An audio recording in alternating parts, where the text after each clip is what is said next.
And we are live 10 minutes out, 8 minutes out from Juventus versus PSV. Juventus have a 2-1 lead from the first leg at home, but now they go to the Netherlands, to Eindhoven, to take on the PSV Eindhoven, who sadly have been decimated by injuries, specifically injuries to the guys that we care about, the Americans. Sergino Dest still not fully back from his ACL, and Malik, Tillman, and Ricardo Pepi both sadly out injured. But what a Champions League matchup this could have been. We could have had 6 Americans in two starting lineups in one game. 6 Americans could have started, although Dest would probably have replaced Ledezma. But still, you would have had Malik, Tillman, Ricardo Pepi, and Sergino Dest on one side, with Weah and Ricardo Pepi on the other side. So it's an exciting game. There are no away goals in the Champions League, right? There are no away goals in the Champions League. So this is still a very, finely balanced tie. If PSV wins this 1-0 or 2-1 or 3-2, it goes into extra time, and then potentially we have penalties. So I don't know about you guys, but I'm feeling good about Juve's chances, but you can never really know with Juve these days, because they'll play really well one game and then put up a horrible stinker in another game. Gio hit the post today. Could have had 2 goals. I wasn't really watching because I was driving, but I did see the clip of the goal he missed. I don't know why he didn't go far post. How do you not go far? You're trying to squeeze it between the goalie, near post, and the post. You got to go far post on that. You got to go far post on that, Gio. And even though he's not somebody who you really associate with missing sitters, when your limits are minuted, when your minutes are limited, you have to put away chances like that. You have to put them away, Gio. That's on you. Prediction for today, I'm going to say Juventus wins this 1-0. I think it's going to be a scrappy game. I say Juventus wins it 1-0 with a McKennie goal. Julian Vivas says, Pete, you didn't answer my last super chat on Sunday. What was it? I'm sorry, Julian. Put it back up here. Put it back up here and I'll answer it. He was so close if he just hit the post or hit the target.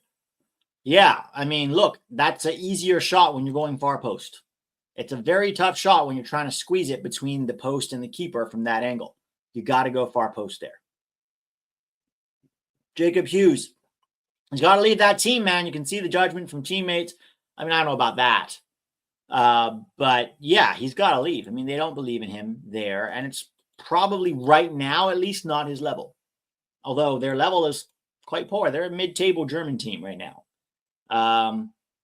But whatever the reason, there's lots of reasons. Some of it's on the club. A lot of it's on Gio.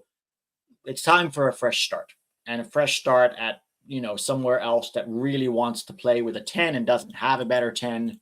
Gio has to increase his work rate off the ball if he wants to regularly start in the top 5 league. So there's a lot to it. It's not all on Gio. It's not all on the club. It's a mix of both. But at the end of the day, as Americans, it's Gio that we are focused on.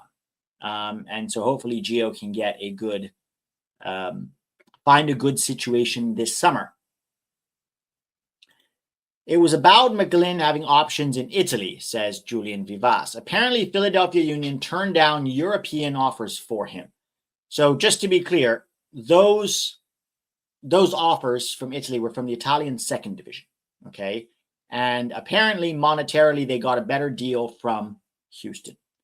So that tells you how much teams were willing to pay. And Houston paid 1.5 mil for him, or 2 million for him. That tells you how much European teams were willing to pay for Jack McKennie. I think there was also the issue where Houston had a sell-on clause, where they still feel like if he goes to Europe down the line, they'll still benefit from that sell-on clause. So is Serie B really better than MLS? No. It can help him in some ways, but you're still going to get a lot of time and space in Serie B. I don't know if maybe staying one year in Houston and balling out there, then maybe after that he can get a move to a better situation. I'm not really sure all the details of what was on the table and what was offered. But I think he's going to be very good for Houston. I think in MLS he'll get what he needs, and when you give Jack McGlynn the time and space that he needs, he is very, very dangerous. So, and then I think they're also getting Nico Lodero, Houston, if I'm not mistaken. I heard yesterday that they're like close to signing Nico Lodero. So Houston are putting together a team this year. Let's see how they do.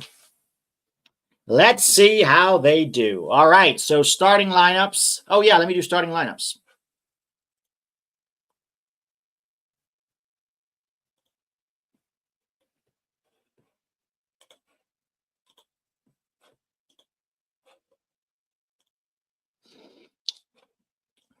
All right, so here's your starting lineups for today. For PSV, who are at home, you have Walter Benitez in goal. You've got a back four of Richy Ledezma at right back, Mauro Jr. at left back, Boscagli and Flamingo are the center back pairing. Wout Schouten and Joey Veerman are the double pivot ahead of Saibari, who's the 10, Ivan Perisic on the right, Noah Lang on the left, and Captain Luke de Jong up top. For Juventus, as expected, Timo Weah plays right back, Di Gregorio in goal, Lloyd Kelly at left back, Gatti and Vega are the center back partners, and then Locatelli and Koopmeiners are the double pivot ahead of McKennie.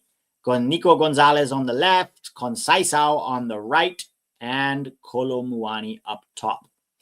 As far as the bench on both sides, you have Joe Dromo, Nick Schicks, Adamo Nagalo, Armando Obispo, Rick Karsdorp, Tyrell Malacia, Gustil, Isaac Babadi, Tygo Land, Kuheb Druch, Jesper Uniken, Johan Bakayoko. He'll probably be one of the first off the bench if PSV need a goal.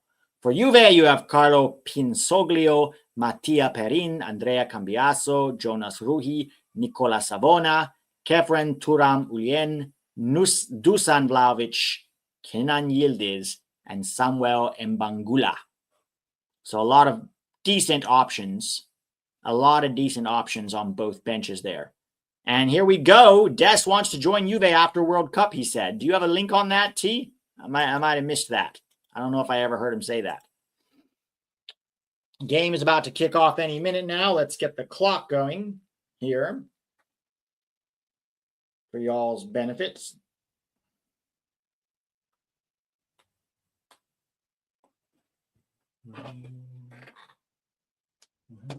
Sorry, Pulley. Gonna have to take you down here for this. I know it's not the perfect clock right now, but we make do with what we have. Pete, do you think our injury issues are just a case of a young talent pool? I don't know if there's any evidence that young players get injured more. If anything, they should get injured less. I think our injury issues are, there's so many possibilities with our injury issues. To some degree, I think our injury issues are blown out of proportion because we have so few players, right, compared to like the major countries in the world. And so when one of them does get injured, it feels like a much bigger deal than it is. Whereas if you're Brazil or Argentina, injuries don't affect you as much because you have easy replacements. So you think about it less. I do think that the American tendency to specialize early is not necessarily a good thing. But at the same time, European kids, this is where I've always been confused. Talked about how early specialization is not good. And yet, Europeans specialize at a very young age. That's literally all they play most of the time. In fact, American kids are more likely to play other sports in their childhood. So I'm not really sure why that would be an issue. But that's one argument that I've heard. Sport specialization, Thomas. So like specializing too early in a sport the argument is it can work muscles that are growing because there's specific muscles that you need for soccer. And the argument is that if you overwork them at young ages, they don't develop properly and thus could be more prone to injury in the future. Here comes PSV. Ball has been stolen and given back to Timo Weah. Weah goes all the way back to Di Gregorio. But like I said earlier, I don't personally understand that because I think that European kids are much more likely to specialize early than American kids. So I never really understood that argument. Could it be a case of bad luck? Could it be a case of us over-focused on 15 to 20 players, and so we take the injuries much more seriously because we lack quality and depth. I'm not sure, but I'll be honest, I don't really have an answer for you.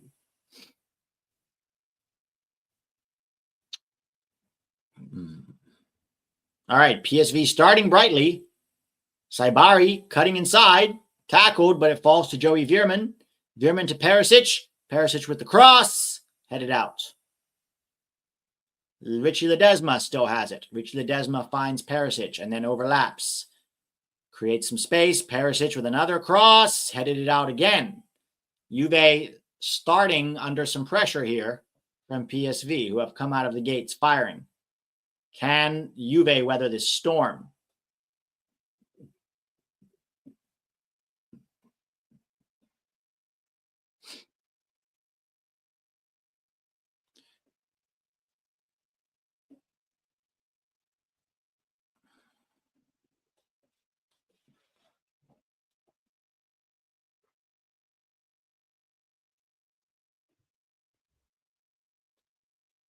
Corner for PSV, comes in, headed out, not fully cleared.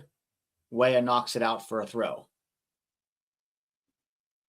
Here comes Noah Lang again from the throw-in, 1v1 with Timo Weah. He finds Perisic inside, whose flick goes to nowhere, straight to the keeper.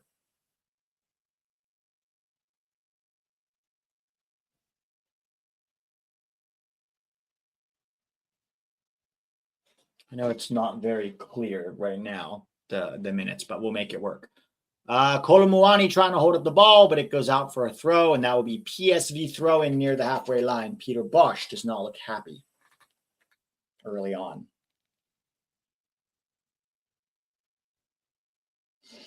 Ball goes back to Benitez. Juve trying to press here. Oh, good pass there by Richy Ledezma.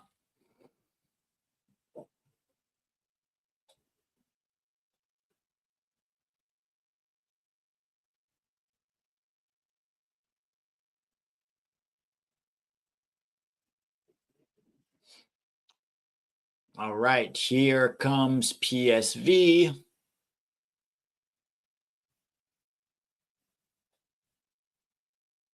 Oh, nice work by Noah Lang. He still has it. Finds Wout shooting and gives it away. Mauro Jr. trying to win it back, putting some pressure there.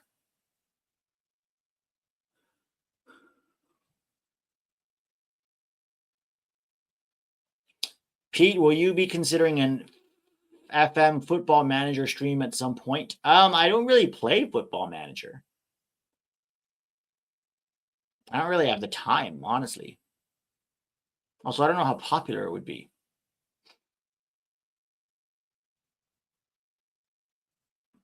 Pete seems more tired than yesterday. I actually am. Last night I played soccer with a bunch of college players, and it was just a good reminder of how unfit I am compared to like college athletes, and how much I really have to get back in shape again. Because I played and I could hang, but boy, did I really! It wiped me out. It wiped me out. Here comes PSV in transition here.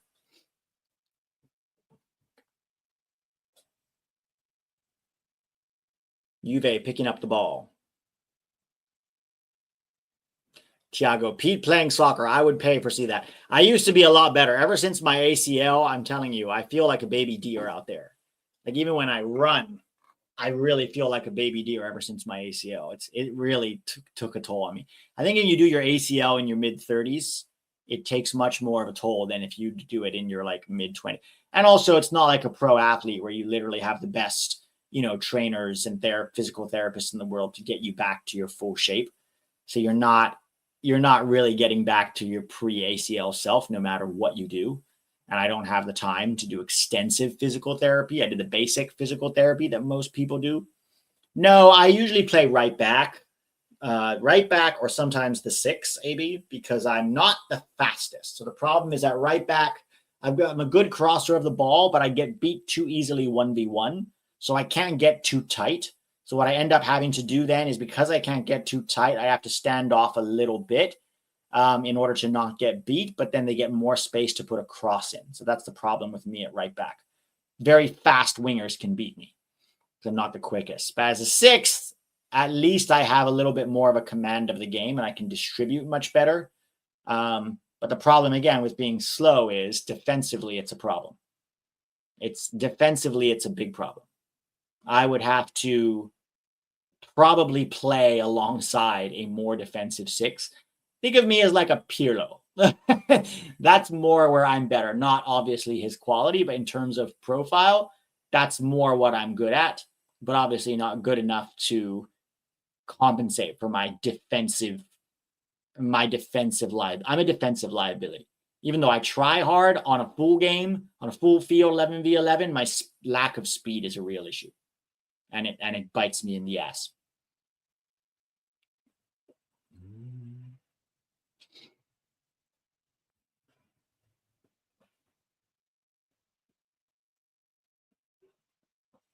Hank Hill says, I used to be good at soccer. They used to call me the Argentinian Santi Jimenez.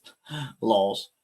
Do you think it would be a better idea if Ledezma does the one-time switch to Mexico? From what perspective? From Ledezma's perspective, yes. From his perspective, he's more likely to get minutes and go to a World Cup if he switches to Mexico. Although he still would have to compete with Julian Araujo if he ever comes back at right back.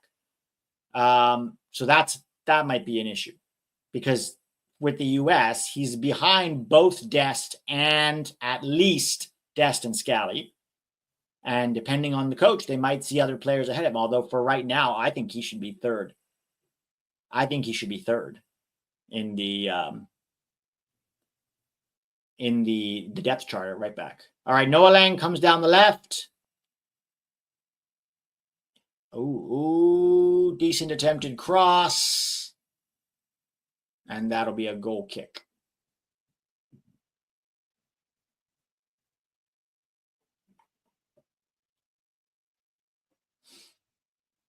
Mauro Jr. almost doing well there to get that cross off.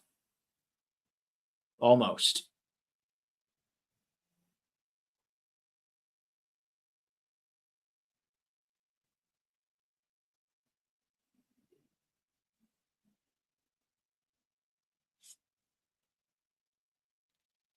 All right, goal kick from PSV.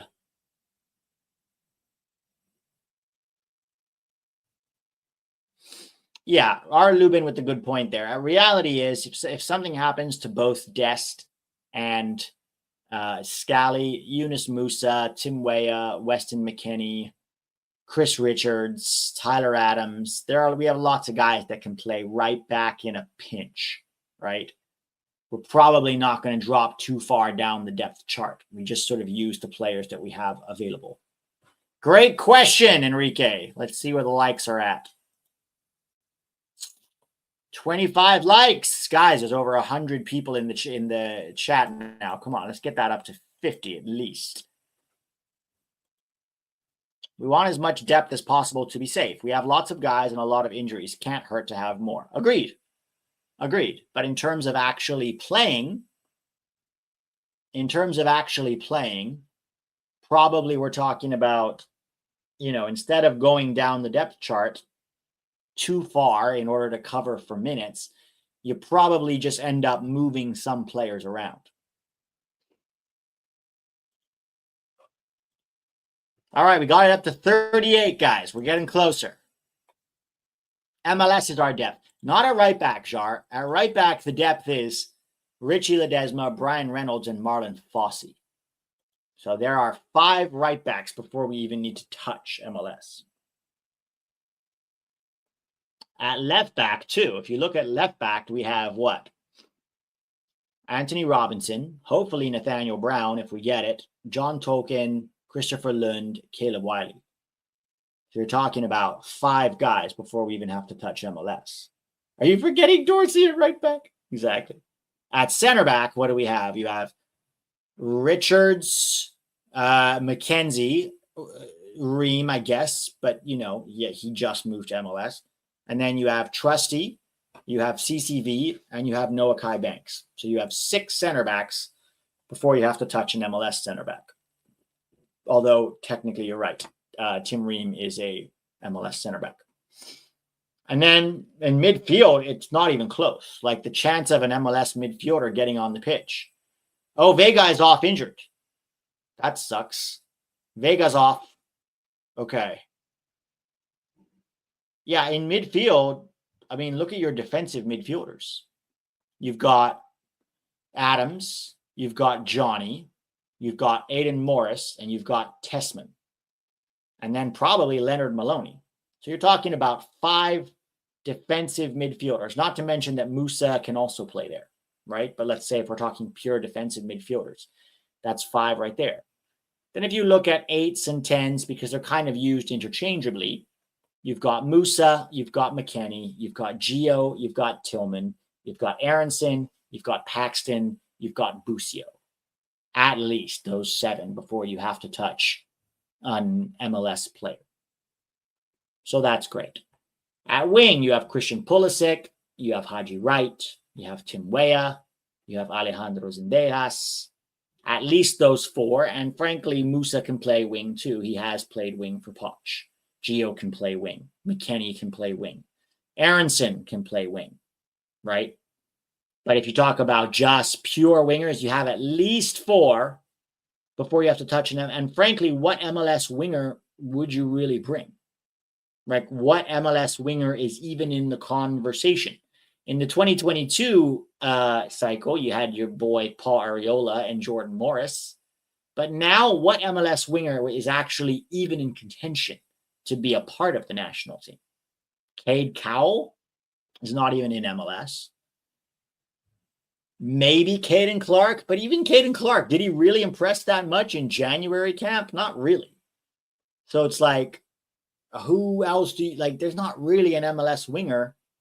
Yeah, but then Diego Luna is more of a 10 anyways. So why would you, if you're going to do that, just move? And I'm talking about pure wingers. If you're going to do that, just move one of our 10s who can play on the wing, like Gio or Malik or Paxton or Aronson.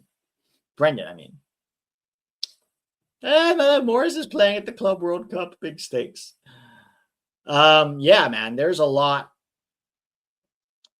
MLS is so, and then if you look at the depth chart at striker, you've got Balogun, Pepi, Sargent, and should be Downs, Damian Downs. So that's 4 guys before you have to start looking at a Brandon Vasquez or a Jesus Ferreira or a Patrick Aguiman. All right, almost long throw from Walter Benitez to Noah Lang. Weah is caught high, but Juve managed to recover to a degree. Weah's offering coverage.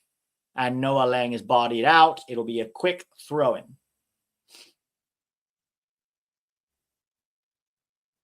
Quinn Sullivan, Bobby is correct. Quinn is probably, although even Quinn, last season for Philly, he kind of played in a 4-4-2 diamond or 4-2-2-2 situation, not really as a pure winger in a 4-2-3-1.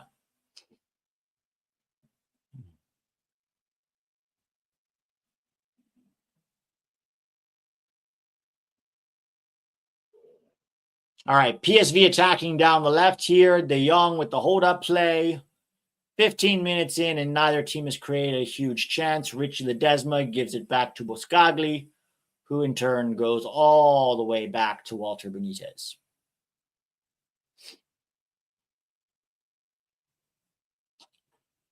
Oh, good idea by Saibari. Good idea.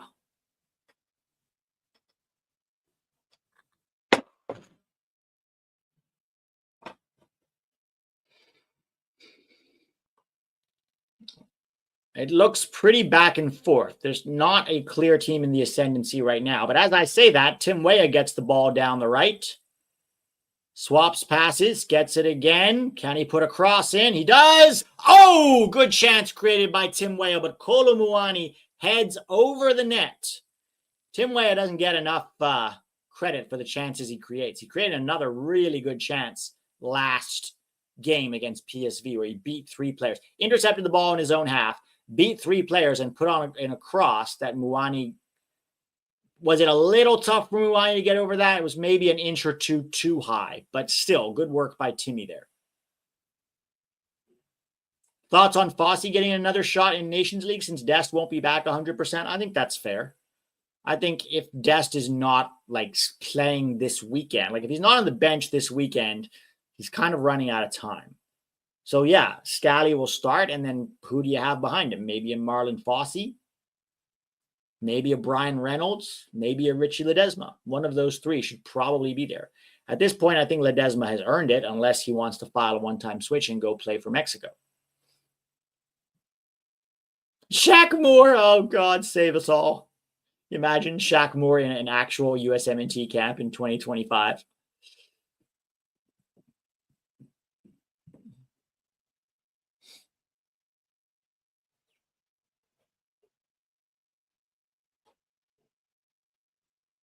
Oh, good ball. Good ball out wide for Perisic, but he can't quite get to it. How old is Perisic now? He's got to be late 30s, right? Am I exaggerating his age? No, yeah, he's 36. Dude is 36 and still playing at a good level. This was unheard of 10 years ago, guys. The amount of players now that playing in their late 30s is much more common than it used to be.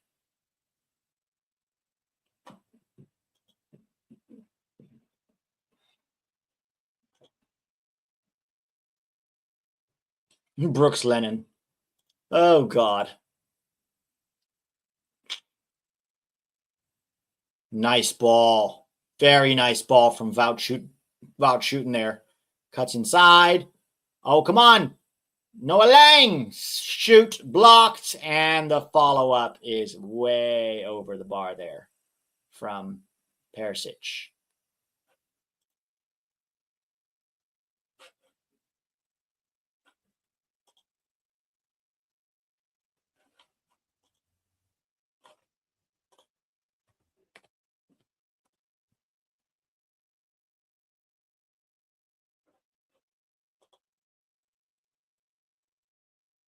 Good tackle.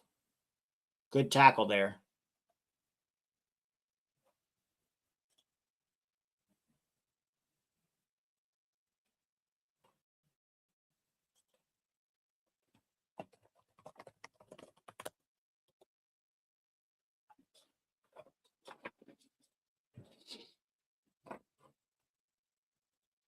All right, Juve has the ball now. Apart from McKennie's cross, they've created precious little.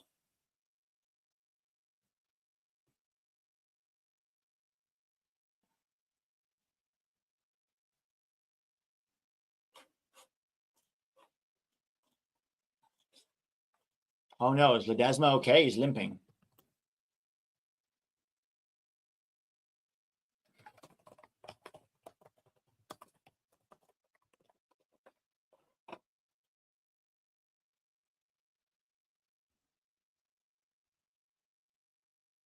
All right, here comes Juve down the left. Cutback is blocked, and PSV will try to counter. McKennie putting some pressure. McKennie's been a little quiet so far, but he did win the ball back here. Oh, good idea. Good idea.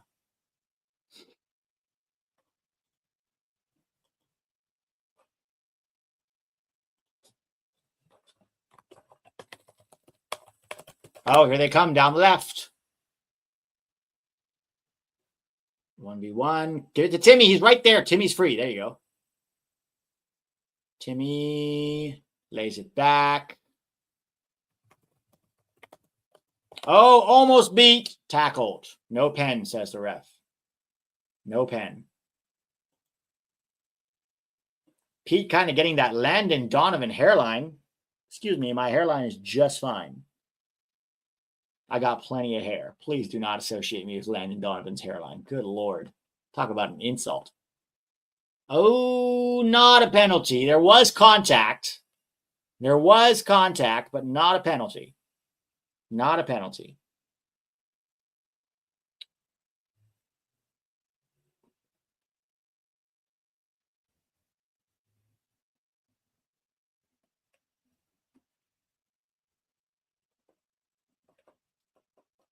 Goal kick. Oh, headed back into the mix.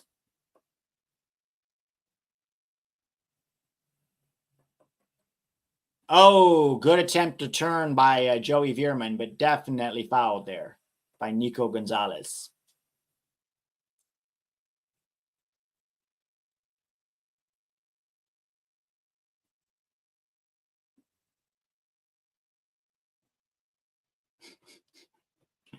Thank you, Captain Magnitude. I appreciate it. My dad still has a full head of hair, so I'm not too worried about my hairline. Oh, ball in behind. Good defensive header. Really good defensive header there by Lloyd Kelly. All right, Tim Weah down the right. Can he keep it in? Oh, he's still going. He's still going. He's got two, and he'll be out for a throw. Good defending there by Noah Lang. Pete, advice to a young actor? Oh, boy. Pick another career. No, I'm kidding. Work really fucking hard and get really good at what you do. Too many actors I've noticed in the US, and I've been guilty of this at times too, do not spend enough time learning to be a good actor. They spend more time worried about their marketing materials and their headshots and their Instagram followers and you know, living the life of an actor, but without really getting good at acting. And so that puts a limit on their ceiling. I would say spend as much time as you can getting.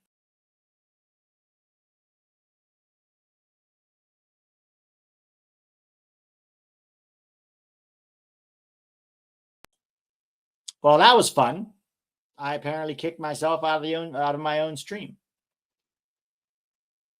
How about my granddad's? I don't know my granddad, actually. All right, well, we're 23 minutes in.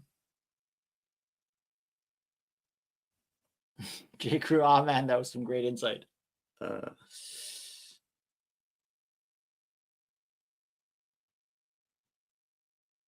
Goal kick.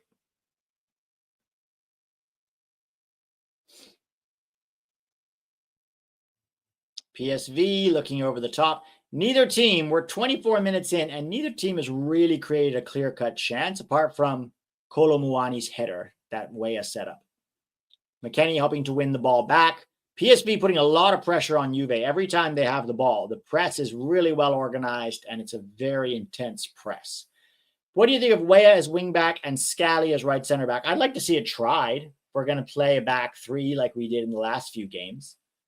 But typically what Poch did was he just stayed with Scally as the quote-unquote right back, and then we'll see what he does. We'll see what he does with Dest back, because Dest is not going to play in a back. I mean, Dest may not be back for this game, but Dest is not going to play in a back three.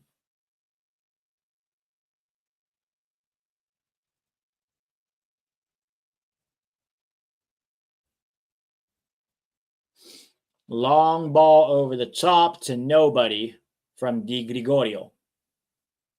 Landon Donovan's hairline showed up in the chat. Excellent work. Excellent trolling. Almost. Gregorio almost got caught there.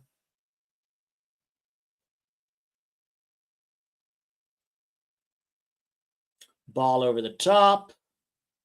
Looking for, oh, good work. De Jong finds Saibari, and Saibari goofs it. Saibari goofs it.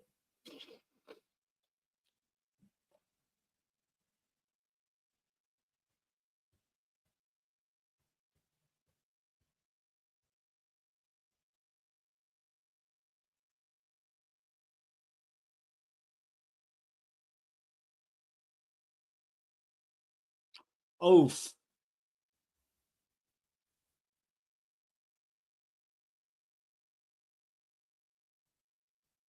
One player from Juve you would add to the USMNT, probably Di Gregorio. That's our biggest weakness right now. Our biggest weaknesses are quality center back depth and a good quality goalkeeper. Those are our biggest issues right now. So probably Di Gregorio. As much as I would like to have Bremer, I would also like to have, many different players, but I have to strengthen. It's a tough question, because do you strengthen a position of weakness, or do you enhance a position of strength? For me, you're only as strong as your weakest link. And I think having a really good goalkeeper, especially in a knockout competition, can be the difference between a semifinal and a second round sometimes. So I'll probably still add a really good goalkeeper like Di Gregorio. All right, very dangerous free kick here for Juve. It's going to be interesting to see how they, probably looking for McKennie or Kolo Muani. Who is taking it is the question.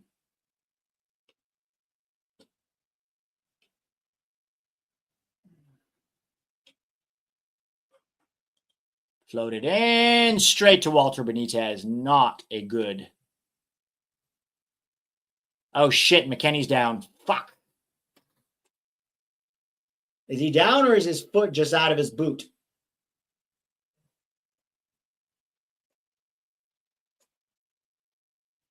Let's hope he's okay. Come on, get up, McKennie. We do not need more injuries. Oh, my God. Why?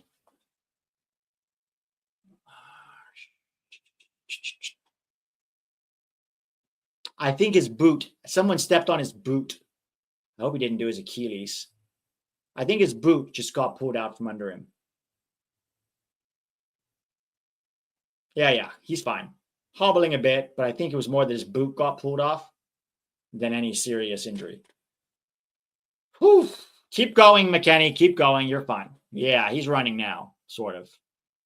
Oh, my God. He's still limping. He run it off. Maybe he can run it off.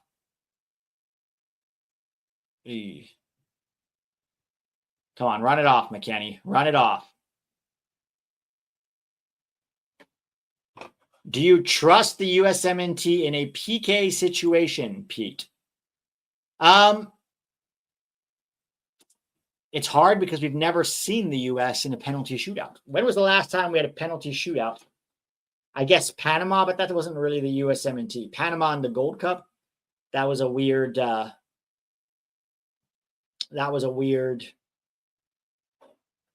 C team. I feel pretty confident about Pulisic's penalties. And I think I'd be okay with Ricardo Pepi taking penalties. If it's Pulisic, Pepi, Gio, Weah, McKennie would be my 5 penalty takers. If they're on the field, obviously. I would not trust Dest and I would not trust Balogun. Those two are 2 people I would not let anywhere near any of our penalties. But those would be my 5. Maybe Tyler Adams is the 6th. Oh, shot! Saved. Come on. Oh, decent strike. Good save by Walter Benitez. I don't think we've ever had a penalty shootout outside the Gold Cup. Yeah, it's because the U.S. doesn't like draws. We don't play to draw. We play to win, and then we lose. Jedi is a tough one because you never really seen. When was the last time Jedi took a penalty? Yet you don't know if he's good at penalties, right? It's like hard to know. But I'd probably Tillman. Tillman would probably be my 6th one. Balo band, LOL.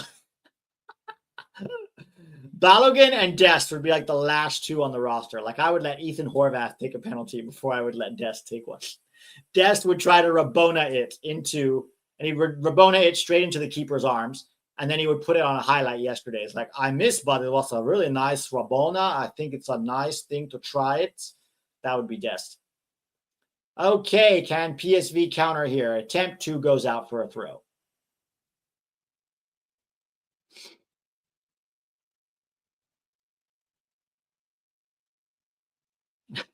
Letting Walker Zimmerman kick it. Just bring back Greg Berhalter and let him kick it over Balogun. Balogun and Dest, it's like, no. And you know what the problem is? They would both want to take penalties too. Pochettino is going to have to be really firm and assign it and not be like, all right, who wants to take penalties? Because Dest will be like, I can take 2 penalties. I think it's okay. It's cool also to do 2 penalties. And Balogun would definitely volunteer to take one. But after missing 3 penalties for Monaco, I just don't trust the guy. I don't trust the guy. Christian Roldan never scored for the USMNT and even missed a penalty against Panama at the Gold Cup. I know. He had 1 chance. It wouldn't even count as a real goal because penalty shootout goals don't count towards your stats.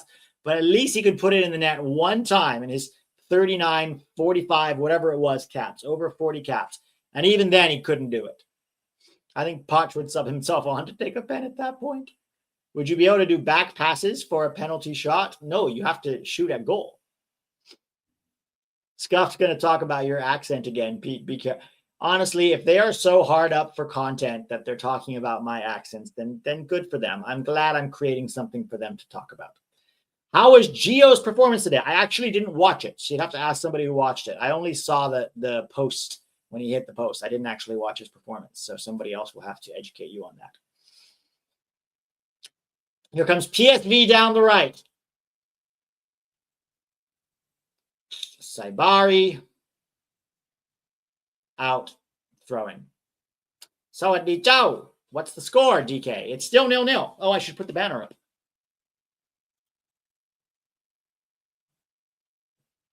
Hey.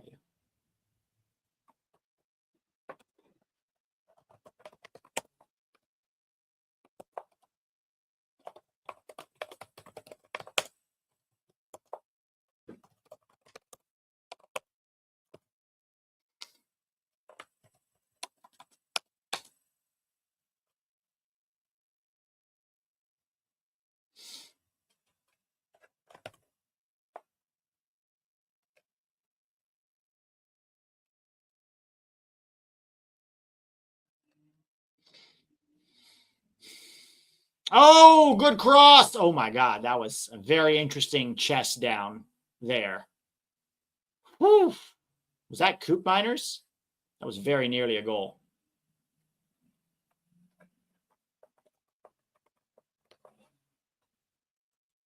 Oh, that was a brave takedown. That could have gone many different ways. Mbappe brace. It was decent, nothing special. Atlanta native. Man City going home. Good. All is right in the world when Man City goes home. McKennie has it down. Back to Weah. Weah to Conceição. Back to Weah to McKennie. McKennie flicks it up in the air. Locatelli. Ooh. Oh, ball. Timmy, finish it, Timmy. Timmy. Oh, no, it's Colo. It's Muani. Whew. I think that even caught him by surprise. He didn't even realize that was going to squeeze through. Whew, that was close. I sounded like, yeah, he's onside. He's onside. Great ball by Coop Miners. It was a tough one for Muani. He had to get to it, and the keeper had narrowed the angle. Yeah, he wasn't going to score that. Whew, that was close, though. Ugh.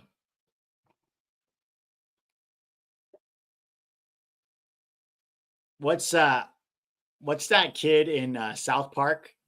Timmy! The kid who has autism.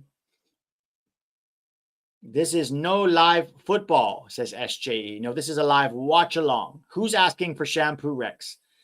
I just use some tea tree shampoo. I don't remember the brand. But I don't think your shampoo has a lot to do with your hairline. I think that's a myth. I think your hairline is mostly genetic.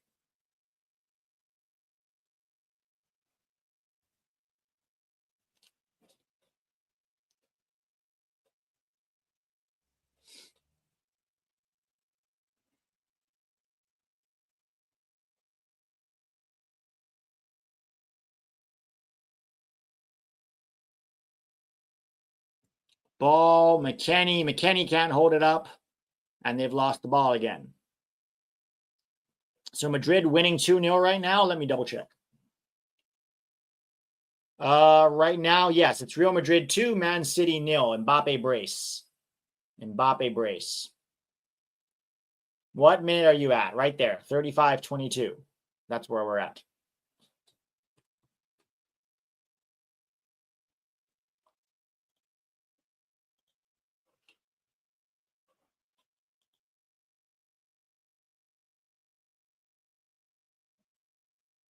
No, not a penalty on Lang. Not a penalty. This was the ball in behind. It was Muani actually did well to get to it before Benitez did, but he was never going to score that. There was no angle. And he was coming from the side. He wasn't coming from behind it. Me and my brother were cursed with genetic dandruff. Oh, I have dandruff too, Tiago. So try a dandruff shampoo. Try dandruff shampoo. All right. PSV have the ball. Back to Walter Benitez. It's been a rather dull game so far. Rather dull. Are you gringo? I'm going to let you see if you can figure that one out all by yourself. Cejas Torres. Do I look, sound, and act like a gringo to you? If so, I'm probably a gringo. Ooh, almost a good through ball. All right, Saibari in transition here. Noah Lang, 1v1 with Weah. Weah holding off nicely. Well done, Timmy. Timmy! Excellent, excellent defending to dispossess, to not only win the ball, but to defend well. Wait, that's classic 1v1 defending. That's really a good example of excellent 1v1 defending. Stay goal side, jockey, wait for a heavy touch, steal the ball, pass it to a teammate. He didn't even just clear it or kick it out for a throw. He won possession fair and square. Really good defending. Long ball over the top to nobody. Come on, guys. You're better than that.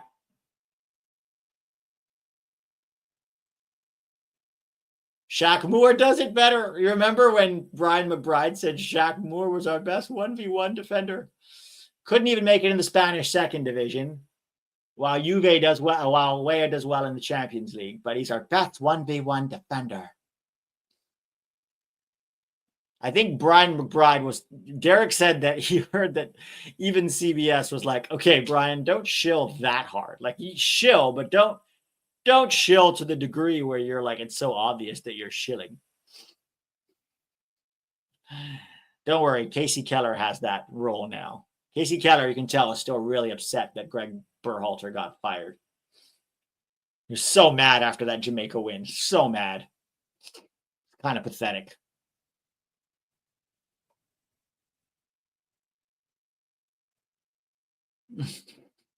Donovan's hairline. Hair is overrated. Honestly, PSV have probably been the better team overall. Ooh, going to SoFi in March. What's the best stadium you've been to? In the U.S. or around the world?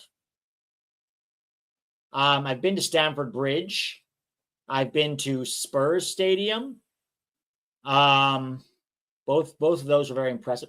Spurs was a little bit too modern. It didn't have as much character to it because it was their new one. It wasn't White Hart Lane. You could tell it's a very nice stadium, but it's very commercial, right? So it just doesn't have quite as much character, whereas Stamford Bridge had a lot of character to it. It was a lot smaller than I thought, to be honest. I haven't been to Old Trafford, haven't been to Wembley, haven't been to the Emirates. I went to Highbury. The old Highbury was pretty impressive. Trying to think. In the U.S., let's see. I've been to the FC Dallas Stadium, LAFC, both Chicago stadiums, both when they were out in Bridgeview and the Soldier Field. LA Galaxy, Orange County, the Austin Stadium, Q2. I've been there. Or I don't think I've been to any other MLS stadium. Have I been to Houston? No. Chicago, the two LA teams, Austin and Dallas. I think those are the only five MLS stadiums I've been to. I've been to SoFi. Oh, and I've also been to Mercedes-Benz in Atlanta.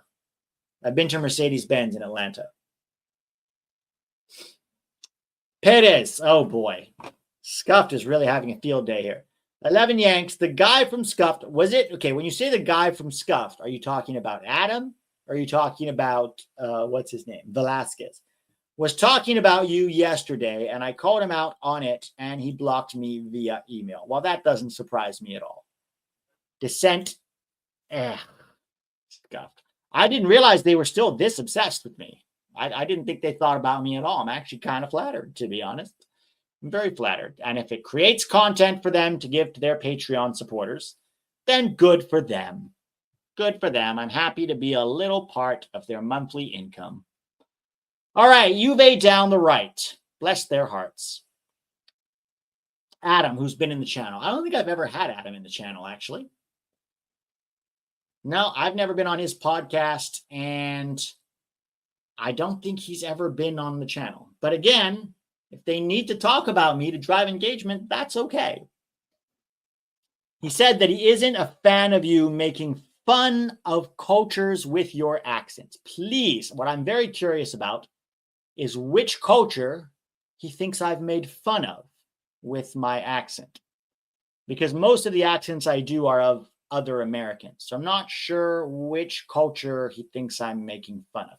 And I don't do generic accents from one culture. I tend to imitate people. So like if I do, what's that Scottish guy on ESPN FC? I don't remember his name offhand. Craig Burley. If I imitate Craig Burley, I'm imitating Craig Burley. I'm not imitating all Scots. But again, if that's the view he wants to have, and if he's so mad about it that he needs to talk about it on his podcast, was he talking about it on his podcast? Because I feel like people tune into his podcast to listen to soccer. But maybe they're not. Maybe that's what they're there for. He's offended by your PE teacher Berhalter accent. My Berhalter accent is on point. And if that offends him, maybe he's a little too much in love with Greg Berhalter. Peter Bosch does not look happy. Probably because he doesn't like my accent. Oh, on Patreon. See, that's what it is.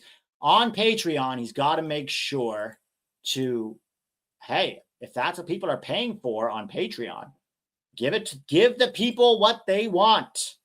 Give the people what they want on Patreon. If they are there to hear criticism of Peter, who is much more well-traveled, multilingual, born and raised abroad, lived most of my entire life around the world than anybody in the scuffed Patreon.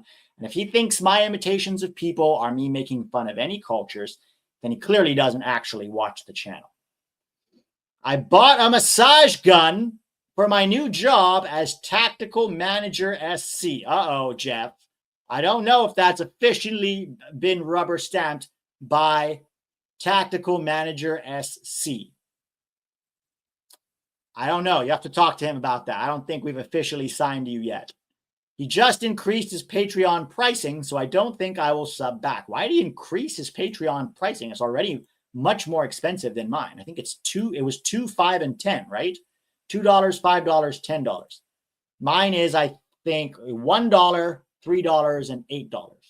And I've never raised it in 5 years because I don't think that's a good thing to do. But hey, if you're going to start talking about Pete's lack of culture and people want to pay for that, maybe you should raise your prices. Give the people what they want. That's the rule. The new physio of tactical manager, Jesse. Get tax, start Jeff at the 9. I don't think Jeff is the 9 that we're looking for. But Jeff, double check that one with tack. Spicy Jeff the goat for real?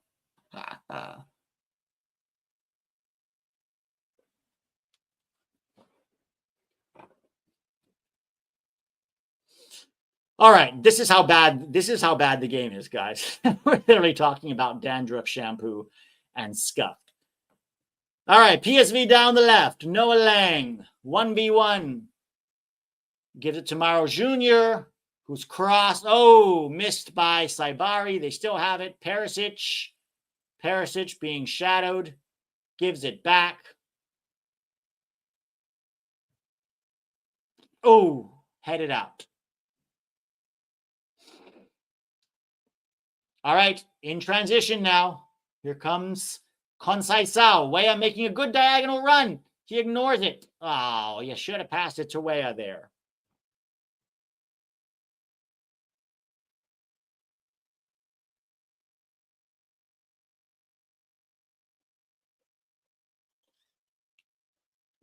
Steven Spada, is Taco Tihai the mascot? Sadly, Taco passed away last month, so he will not be the mascot.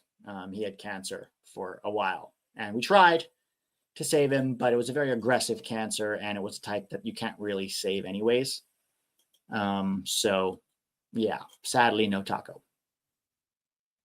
All right, PSV regain possession here, and it goes back to Walter Benitez.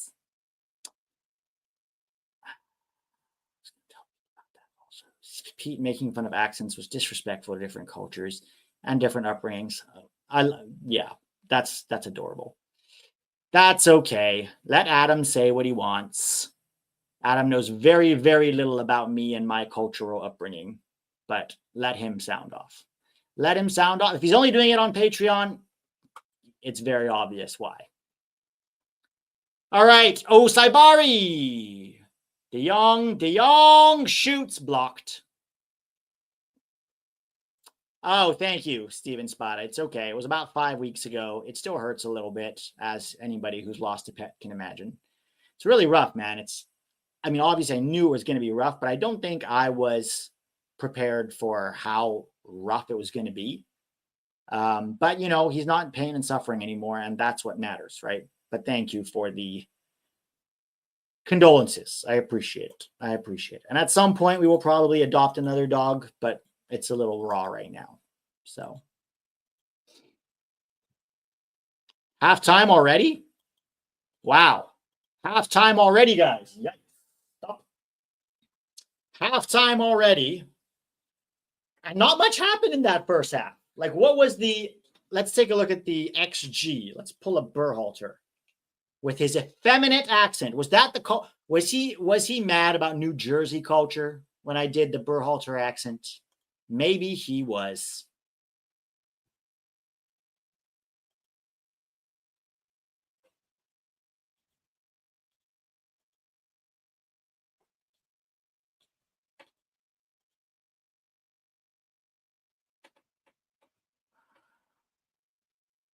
Not much. Let me see the XG here.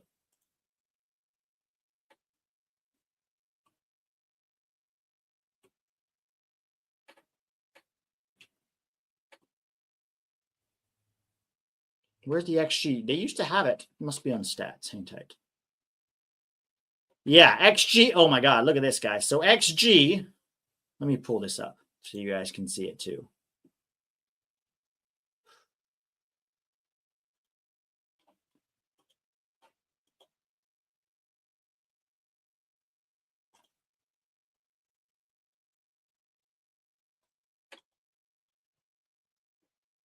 For some reason, it's not sharing.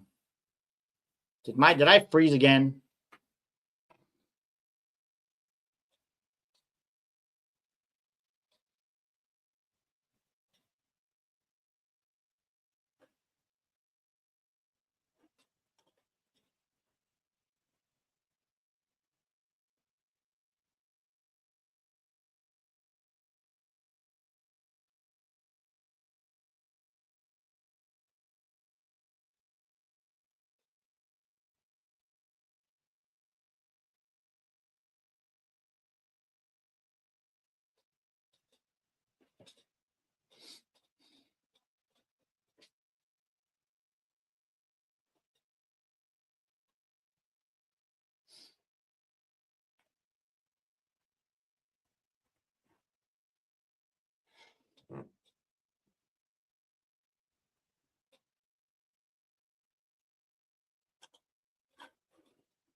StreamYard.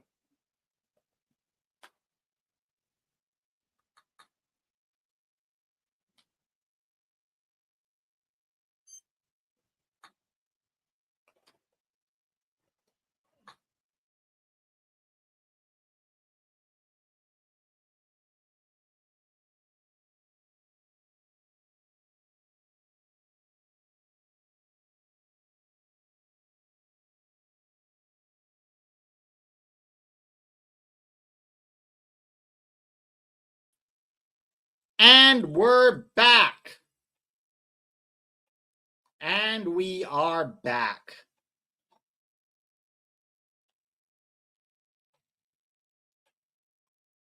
Sorry about that, guys. I don't know what happened to my internet. The Oliveira, this is unacceptable. subscribed. LOL, Pete getting his Hollywood shots in now. Breathing intensely. Pete clipped into the Matrix. Frozen, but still has aura. Frozen, but beautiful. Thanks to you all. Pete always does. Oh, geez. This is hilarious. All right. So once again, their Patreon, which is about soccer, I'm guessing, or maybe I'm wrong, it was, for whatever reason, so I went and watched the Patreon from Scuffed, and this is exactly the wording. Pete always does these accents that he thinks are comedic, and he acts like he has some diverse cultural background. Interesting thoughts. Number one, I was born and raised in Thailand. I spent 7 years in India. I've lived in the Middle East and in the UK and in different parts of the US. I would say that my background, I'm half Argentine, half American. I would say that my background is fairly culturally diverse, but I'm not sure what that has to do with anything. If he thinks I'm pretending because I don't look like I have a diverse cultural background, that's okay. Superficial assumptions are easy to make.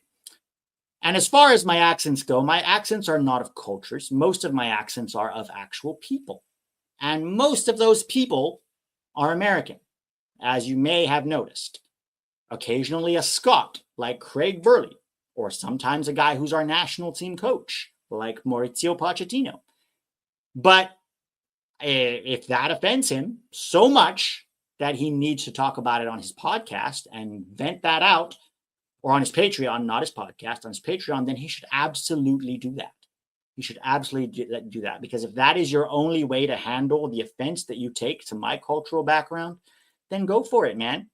Go for it. This is my favorite part. Why did he say that people have messaged him saying they have felt disrespected by your accents? Yes, because somebody getting mad at me for my accents would then message Scuffed about it. Be like, hey, Adam, I just want to let you know I watched Peter's stream today and I wanted to just vent to you because he really offended me with his Craig Burley accent. This is absolute nonsense. The only person who was offended by my accents was Adam himself. And he's trying to make a big deal out of it on his Patreon. Who knows why? Maybe because I answered a question about Scuffed first. Somebody asked me why Scuffed supported Triple G, and I gave what I thought was a fairly middle-of-the-road answer. But I'll be honest, he's never really liked me or Attack. And that's okay. You don't have to like us. A lot of people don't like us, and we're not to everyone's flavor. But to pretend like people are messaging you to complain about my accents giving them offense is adorable, Adam, frankly. Have you ever talked about Scuffed negatively? I've definitely strongly disagreed with them. And for a long time, they were attacking fans, especially Velasquez. I got into it with Velasquez for a long time, actually. We had a big beef on Twitter in 2021, right after the Gold Cup, because I was saying that Leggett was not USMNT material. And Velasquez made this huge thing on Twitter and tried to say that because he set up a chance against Mexico in the Gold Cup, that he was a Mexico merchant. And so we went back and forth on it. And then literally the next camp, Leggett, their favorite boy, stunk it up. He stunk it up in camp big time. And I didn't even go and say, I told you so. I just thought it was interesting that even Adam was like, maybe Leggett shouldn't be there. And I was like, in my head, I was like, this is what I said 2 months ago. But y'all, your boy Velasquez was very mad at me. So we have had beef in the past. We have had beef in the past, but it's mostly been soccer disagreements. I can disagree with you about soccer. I actually like Adam as a person. I've never met him, but he seems like a good person to me. But if he's getting offended by my accents and pretending that somebody else was messaging him to get offended by my accents, that's on you, man. I mean, you need to get a life if you're really that offended by my accents, seriously. Or don't. Talk about it on your podcast. If it helps you generate good content, then I'm grateful to be of service. Sounds like I was in a hipster coffee shop line.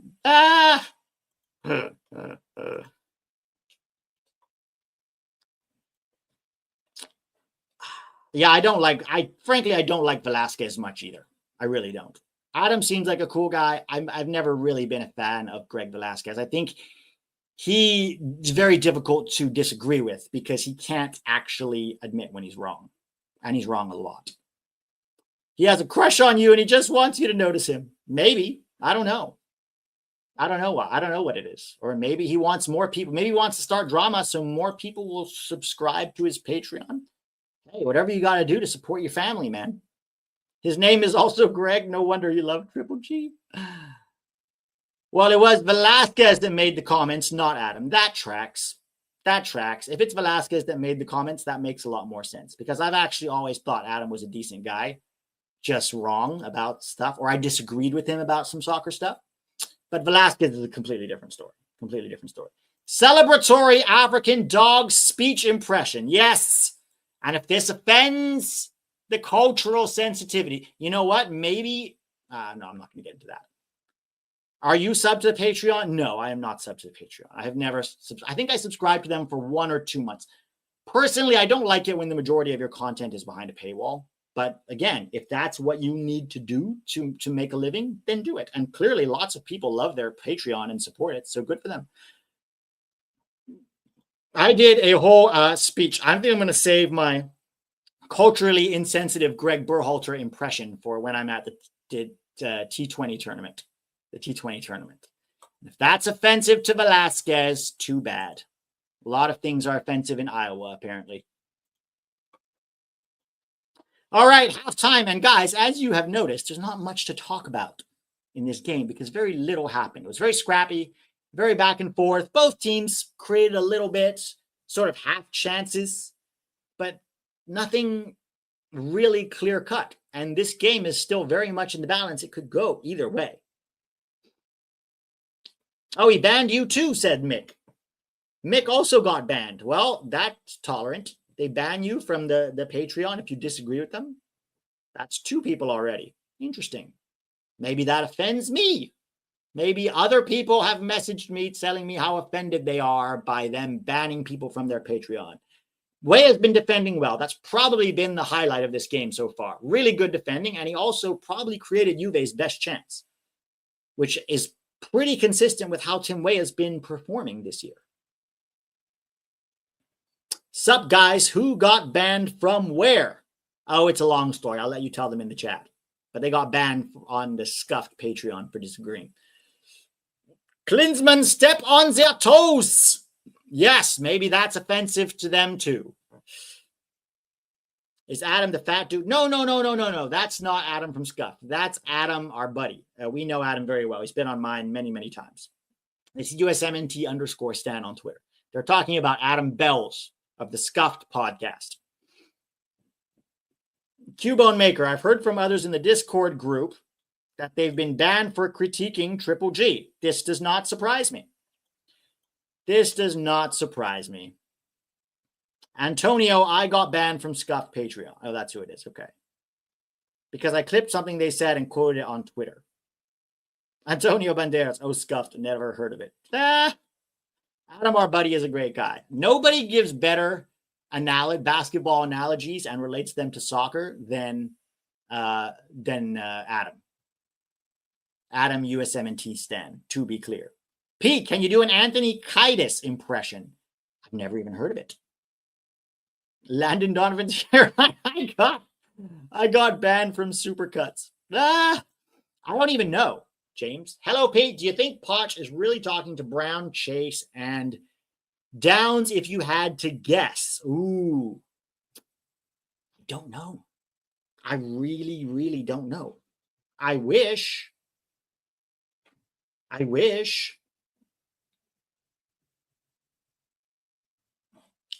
But there's just no way to know. There's promising signs, particularly with Nathaniel Brown taking the DFB out or unfollowing the DFB and taking them out of his bio. But it seems intentional, right? It seems intentional, but I don't want to read into it a lot. Just because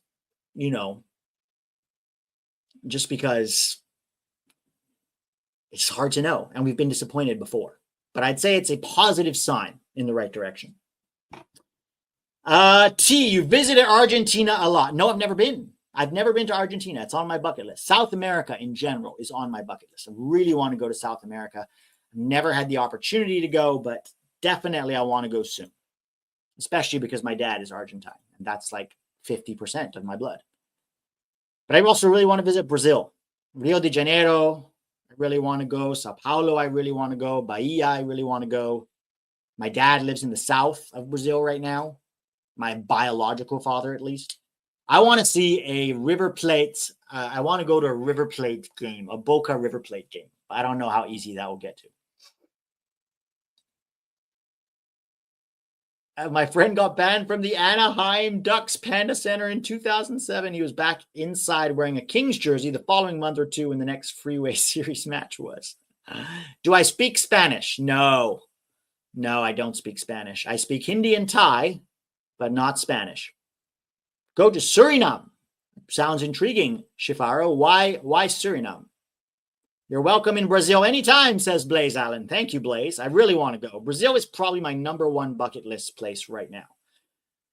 Are you British, German, Argentine, or also a bit Spanish, Italian? I think my dad is of Scottish descent. He's like 4th generation immigrant to Argentina from Scotland, which is why he's also white and blonde.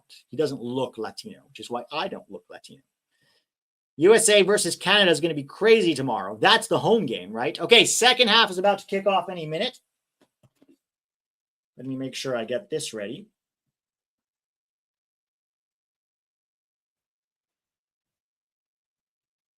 Boca River is a bucket list item for sure. Don't care which stadium, LOL. Game is kicked off, second half. Hey. Oh, it went back to a clock now? Stopwatch, please. Okay, here we go. 47-19. So, guys, don't let me forget when we get to 47-19. Who do you think will win in March, Canada or Mexico? That's a really good question. I'll say it's hard to say because Canada has more talent than Mexico right now.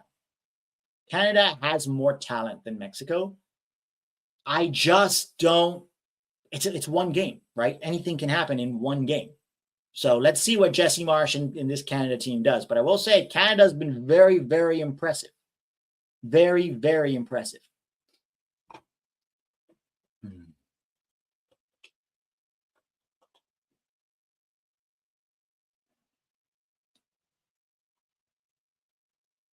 Did you see the first 9 seconds of USA versus Canada hockey match? So crazy. No, I did not. No, I did not. But it sounds like it was fun. I heard we got booed and then we started a fight and then beat them, which sounds like a very American thing to do. Also, booing another team's national anthem, regardless of what you think of that country, is disrespectful. It's disrespectful and petty and rude. And if you're going to do that, you better be able to win the game. You better be able to put your money where your mouth is. But has Canada ever been able to do that sportingly? No. Pete, have you tried Argentinian pizza? It's so good. Yes, I have. I used to date a girl who was Argentine when I lived in India. And yeah, she used to make this amazing. I'm guessing it was her version of Argentine pizza. Any word on what countries we will face for this September window friendly? I heard Canada is playing Romania.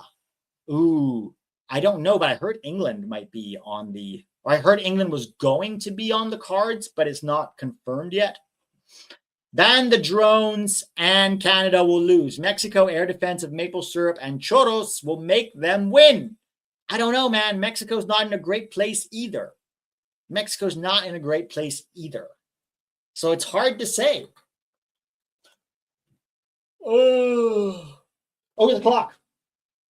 Damn it. I missed the clock. Okay, I'm 5 seconds behind on the clock now. We'll let it go. Didn't Derek say USA is supposed to play Turkey before the Gold Cup? I heard that Turkey room. Ooh, not a pen. Not a pen. Is that a penalty on Flamingo? Lloyd Kelly? No, that's not a pen in a million years. Man City getting put in a coffin right now. It hurts as a supporter. As a supporter, I feel for you, but also I'm an ex-Man United fan, so I feel absolutely zero sympathy for Manchester City. But as a supporter, it sucks, I know. Noah Lang almost had a good shot here. Saibari, Noah Lang. If this ends up 0-0, then Juve advances in a rather dull game.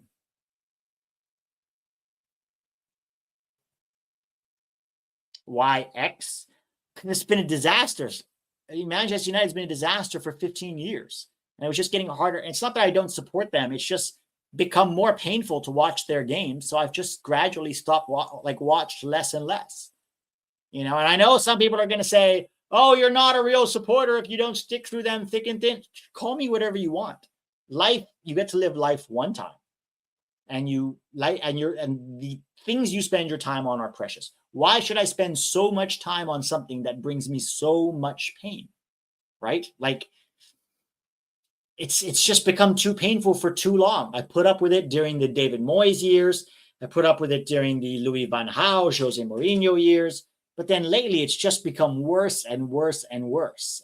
I have no energy anymore for it.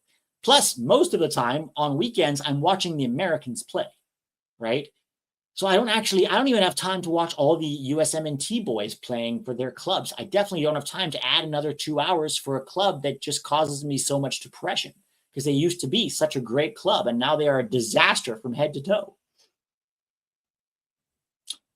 Why ex-girlfriend? What do you mean? What ex-girlfriend? Who's ex-girlfriend? You talking to me or you talking to somebody in the chat? Okay, PSV here. This is how dull this game is, guys. We're talking about everything but the game. McKennie, do something. Great ball, McKennie to Muani. Finish this, Muani. Oh, saved. Good ball. Good ball. Good attempt from Muani. Good save, Walter Benitez. I think we all suffer from USMNT. Yeah, I know. Same thing. Man United is a train wreck of a relationship. Exactly. It's like a toxic relationship. At some point, you have to get out of it because you're not getting anything from it. Dio Oliveira comments, like this is why the world thinks USA deserves to be booed. What do you mean, Dio Oliveira comments? I don't see a D. When Canada becomes a 50-worst state, he's trolling, guys. He's trolling. And everybody knows Canada's not becoming the 51st state. He's trolling. He's trolling, guys. Juventus has the most 1-0 games since I started following European soccer. You said you used to have a girlfriend from Argentina, and he asked why it is your ex. Oh, because I lived in India at the time. She was actually the daughter of the ambassador. And I mean, I was young. We had a good time, but it wasn't meant to last long term. We both went our separate ways.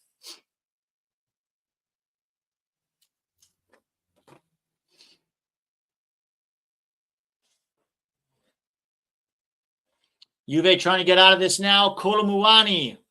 Good defending. That's a foul. That's a bad foul. Fai vedere sta partita.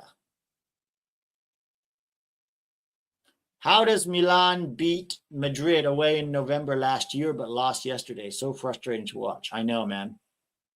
I know. So frustrating. He pulled out of it. That was Muani who pulled out of it. But he left a leg in on Nico Gonzalez. I know how that feels, Pete. Me and my hair are separating slowly. I know how it feels. In hindsight, maybe Fonseca wasn't so bad. Who knows, man? I think Milan's transfer business in January was not great. They didn't address the real issues. The biggest issues was the defense. And they bolstered the attack, but not in a way that is like, that really helped them. Joao Felix is not the guy that was going to help them. And what's his name? Jimenez is a good poacher. And so he'll definitely contribute. But it felt like that money could better have been spent on a center back and maybe a 6. Pete, what do you think of Donovan's new podcast? I haven't listened to his podcast. So I couldn't give you an honest. I've only heard clips here and there. Ooh. Ball in behind. Noah Lang. Oh, what a ball. Perisic goal. Beautiful pass by Noah Lang. Is it De Jong? No, it's Perisic. Yeah, Perisic goal. 2-2. Oh, no, we're going to extra time and penalties, aren't we? Oh, God, no. Please, no.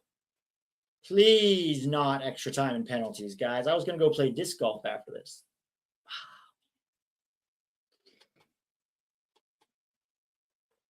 Ugh.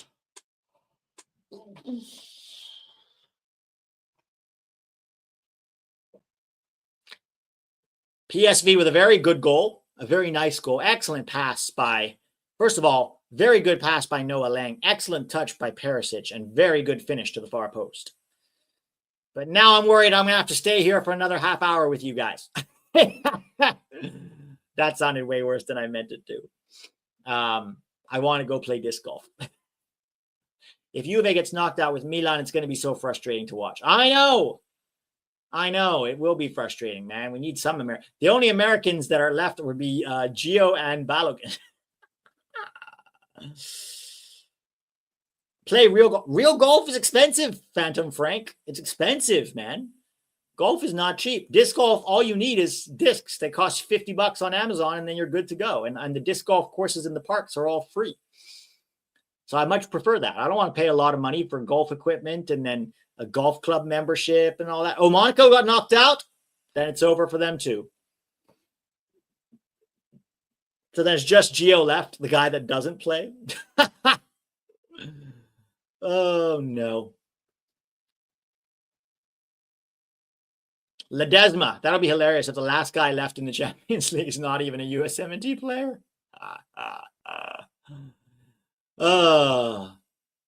Sad times, boys and girls. But hey, we could be Mexico with nobody in the Champions League. Think about that. They had nobody in the Champions League in the knockouts. All they had was Santi for 2 games, and then Santi's done now.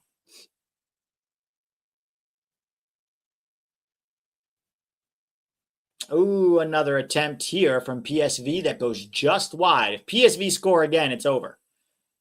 Man, I don't know, guys.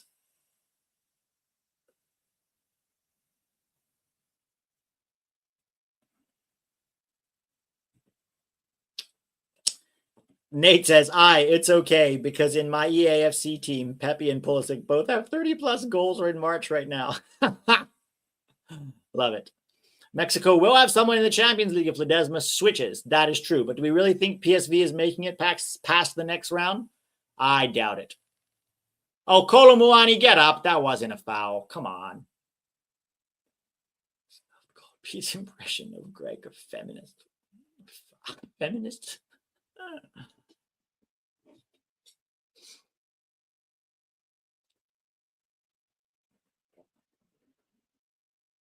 Is he open to Mexico more than the US-17? I don't know. I think he might end up just going with Mexico because they give him more opportunity because he doesn't have as many guys ahead of him there, you know? That's my guess. Lloyd Kelly getting into it right now with Luke de Jong.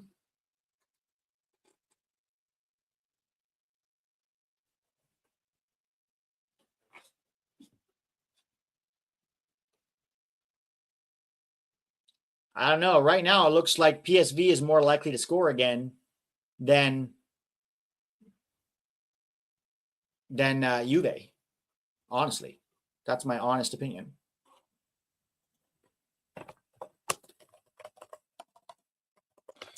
I don't know if I'm going to keep streaming if this goes into extra time and penalties, guys, honestly. I have a disc golf appointment to get to. Oy! Ugh.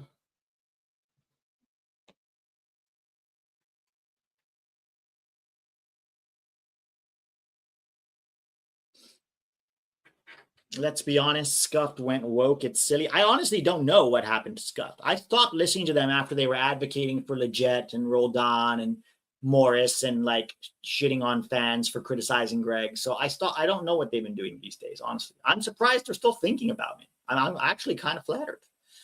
But if they're offended, you know. Hopefully they can speak to their therapists about it and find some mental peace.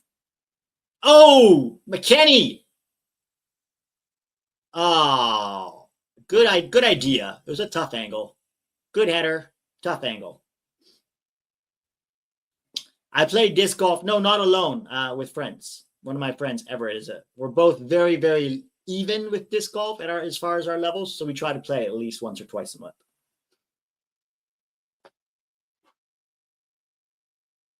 Juve can pull something from nothing, though. I know, but do I want to stay for another 45 minutes while they do that? That's the question. Frolf is the shit. What's Frolf? Oh, frisbee golf. I live to Frolf. Isn't that a line from Andy in The Office? When Jim sends him to hit on Pam because he's like, "Oh, I'm really horny. I need a girl," and so he's like, he sends her to Pam. This is when Jim is dating Karen, I think, and he thought it would be hilarious to stick Andy on Pam, and so he like tells Steve all these bad things, like sing to her in a falsetto voice. Oh, another block. Oh, honestly, PSV looks more likely to score right now. Their attack looks a lot better. Pete, don't be an absentee dad. Pickleball. I've heard good things about pickleball, Thomas. I didn't know this. Scuffed went huge on women's soccer and then lost a ton of listeners and then walked it back to just focus on USMNT. I don't know, man. I don't know what's going on over there. Kylian Mbappe hat trick. Man City are definitely done now. Oh my God. De Jong almost scored again. It's all PSV right now, guys. It's all PSV right now. Richy Ledezma.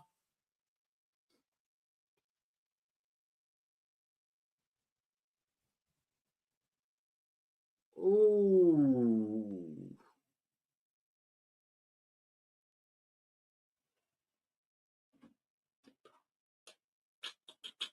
Ooh. Oh, man. Noah Lang again. This is all. Juve look like they're in disarray. They look like they're in disarray right now. This is an absolute disaster. Juve look scared, fumbling, nervous. They've lost their shape and their organization. Their players are getting beat too easily. Watch their body language. Look at the way they're looking around, like confused about what they're supposed to do. This is like all PSV right now. It's all PSV.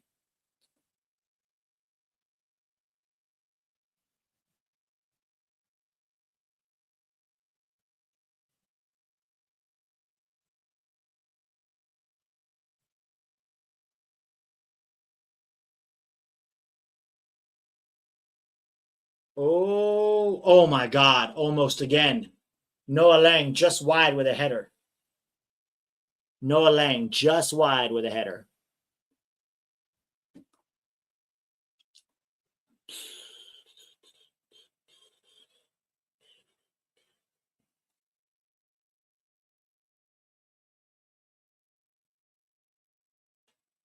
Dest might be able to play in their next game if they advance, right? That is true.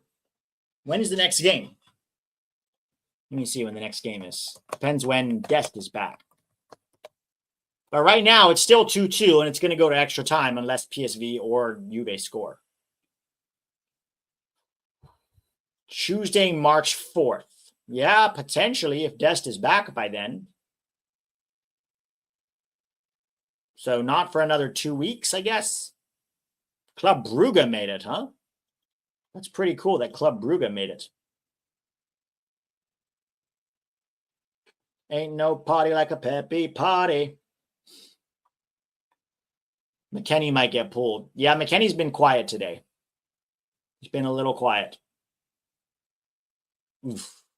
Whoa. Oh my God. What a goal. Timo Weah with an absolute golazzo of a goal. What a fucking golazzo. What's happening? Offside? No. Oh no. Fucking A. Oh, who is that? Is that McKennie who was offside? Oh, McKennie. No, it wasn't. It was Lloyd Kelly. It was Lloyd Kelly who was offside.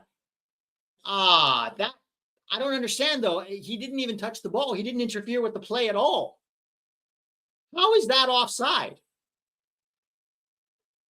What a golazzo from Tim Weah. How is that offside?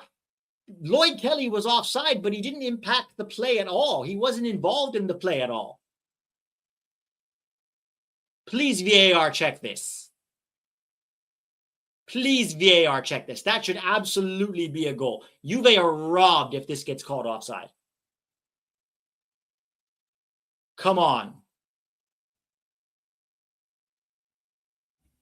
What a banger by Tim Weah. Absolute banger. If he wasn't involved, Lloyd Kelly was not involved in the play at all. There was zero infringement on the play. That should stand. Go see it yourself. Go see it yourself. Oh my God. What are the commentators saying? I can't turn the commentary on. What are the commentators saying, guys?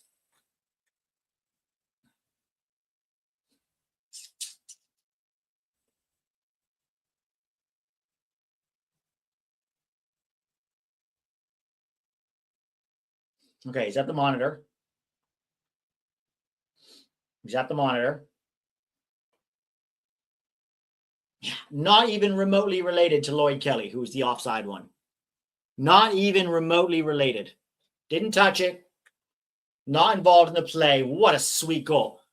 Ref, you better not call this offside.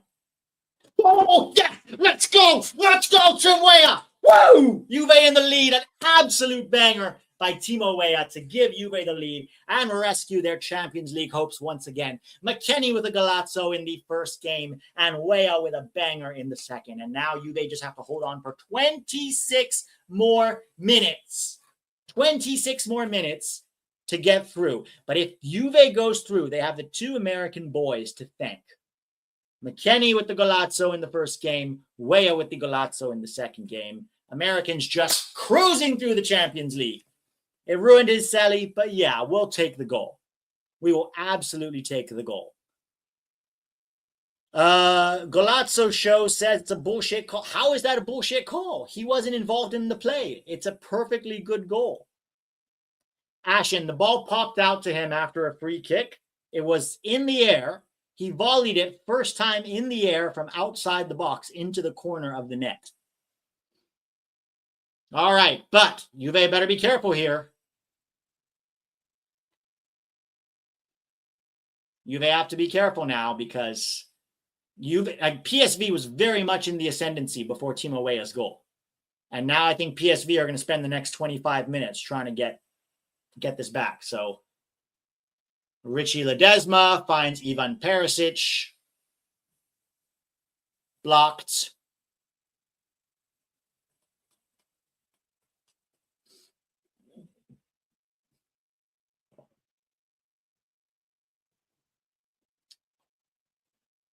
Nice takedown by Kolo Muani there. Beautiful hold-up play. McKennie's with you. Conceição gives it to Weah. Weah cross. McKennie in the box. Headed away. Whew. Another good cross by Weah.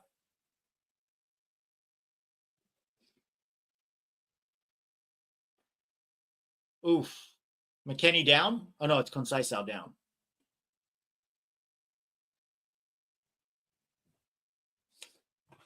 What an absolute banger by Timo Weah, guys. What an absolute banger by Timo Weah. Absolute stunning goal. And he had another good chance created too. Perisic 53, Weah 63.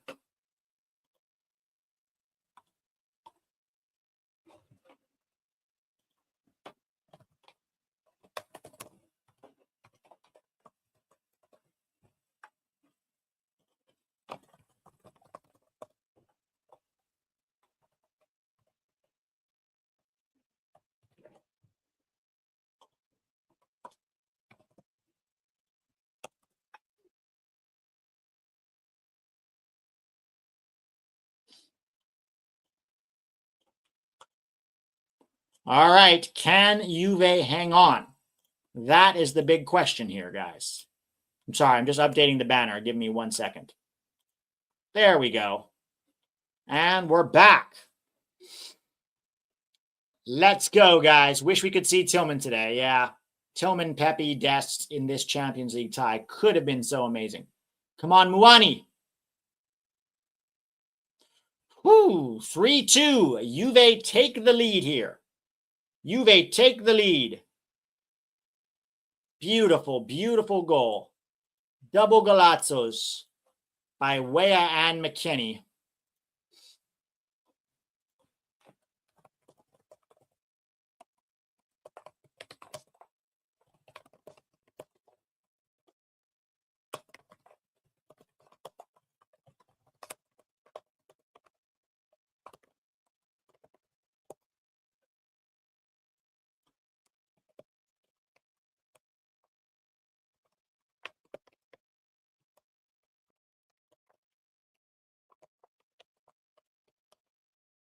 Sorry, I got to tweet about this, guys. I got to tweet. Don't get offended if I tweet, though.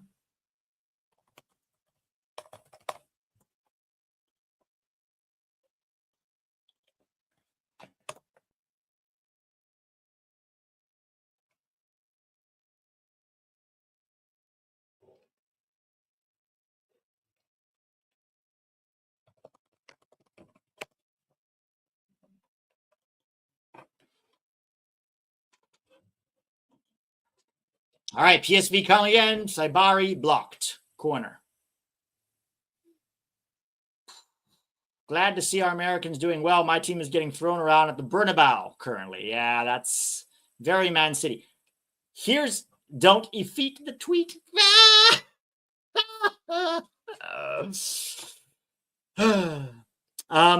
Here's the thing about Man City. How much, and I want to hear what you guys think in the chat. How much of their decline this season has been Pep's divorce? Like, do you think that Pep is just kind of understandably lost focused because he's getting a divorce? And do you think that's affected him in such a way that he's not thinking clearly and maybe not being as effective a coach as he used to be? Or do you think it's that all dynasties must come to an end and now it's Man City's turn? What do you guys think in the chat? Give me your thoughts. Because, going through a divorce can be rough on anybody, and especially when you're in a high-pressure job and you don't have a very happy home life, or you're struggling at home with like relationship stuff, that can absolutely affect your performance on the field. It's the same for players, I mean, I'll be honest, I had to be on set 2 days after Taco died, and it was really hard to focus and do a good job as an actor when you're like mentally suffering emotionally. It's tough. It's really tough. So I kind of have some sympathy for Pep there, to be honest.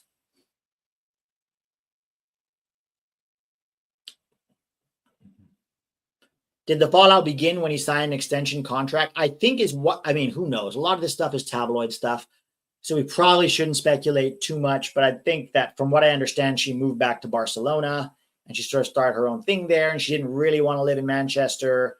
And that was several years ago. And then she thought Pep was going to come back, but then he signed an extension, and that was kind of the end of it. But to be honest, who knows, right? The tabloids in the UK get a lot of stuff wrong, and they focus on a lot of stuff that is either false or untrue, kind of like Scuffed.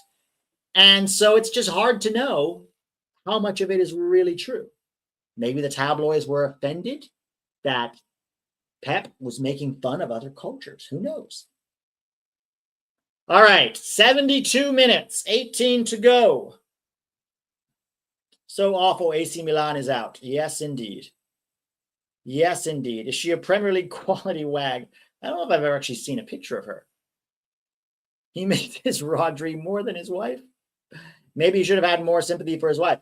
Yeah, well, look, it's tough, right? At the end of the day, every man and woman is going to have to, in a relationship, sometimes be faced with difficult choices, because there are times, not everybody, but it can happen. It's quite common, especially if you are in a upwardly mobile job that requires frequent moving, like soccer, right? Where you move teams, you move leagues, you have a lot of travel anyways, even if you stay in one league or one team, like Champions League travel, there's lots of travel involved. But at some point, you're going to have to decide maybe what is more important to you. Because if you think that a certain move, whether to move somewhere, to sign an extension, is going to impact your relationship in a negative way, in such a way that you won't be able to get past it, then you have a decision to make, right? Then you've got a decision to make that, do I prioritize career at this point in my life? Do I prioritize relationship? Personally, I'm not Pep, and I can't speak for him, but if I was in my mid-50s, you're coming up to that age where growing old alone kind of sucks. And you don't want to grow old alone. So if I were him, I would probably prioritize my relationship. But I'm not Pep. And maybe the drive to be the best that made him choose that over his relationship is the same drive that's made him so successful for so long. Right? So who knows? Oh, shit. PSV, Perisic, Luke de Jong, goal. Saibari, goal. Fuck. Juve, not again. You had it, Juve. Ah, fuck. That's not what we needed.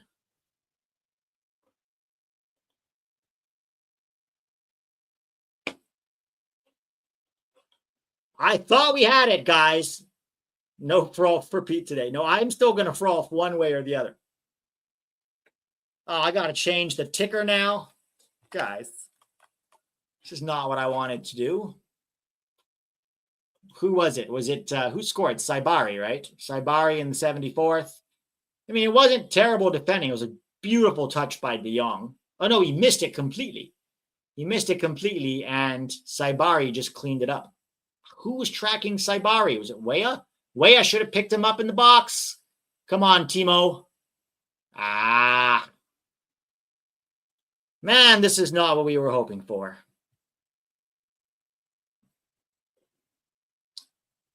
But PSV could still make it through.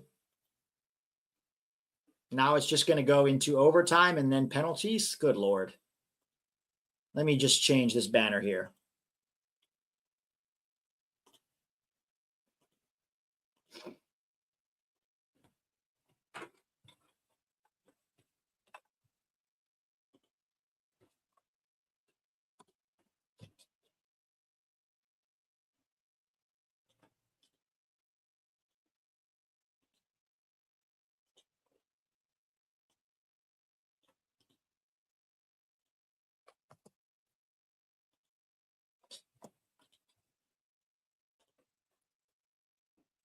Perisic and Saibari in the 73rd minute. Well, this sucks.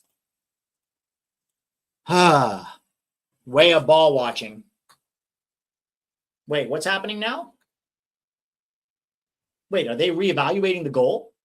Is the goal up for debate? What's happening?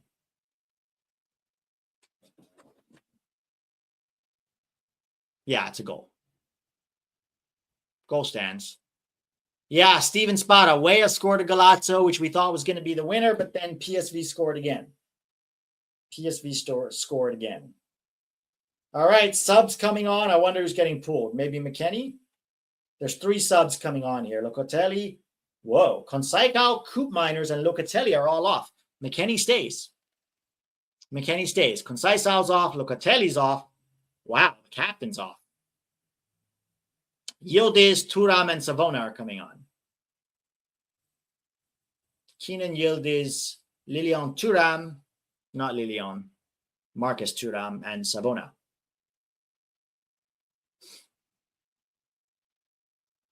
All right, they have 14 minutes. Richie's out for PSV.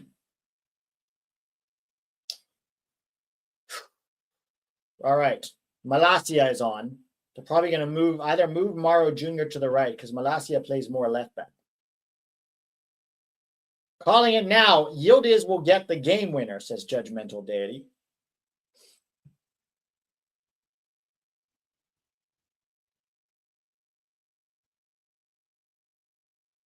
Well, the Juve executors do not look happy.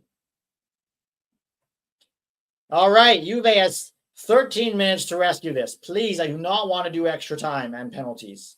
I have to froth.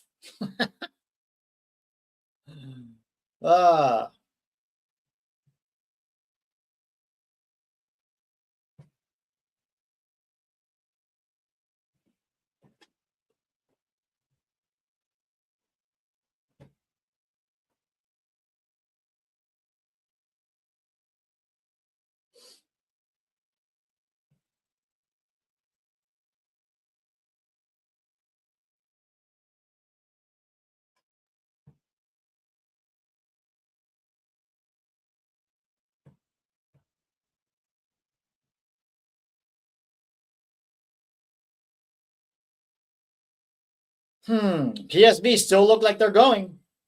They still look like they're going, guys. It's not looking good.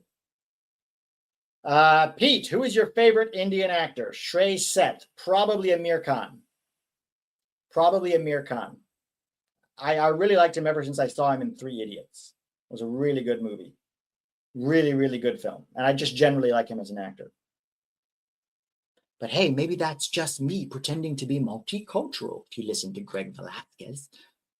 Pete, this one Canadian soccer channel seems to rate Koleosho highly. LOL. Your thoughts? I don't want to speak too much until I know what they actually said.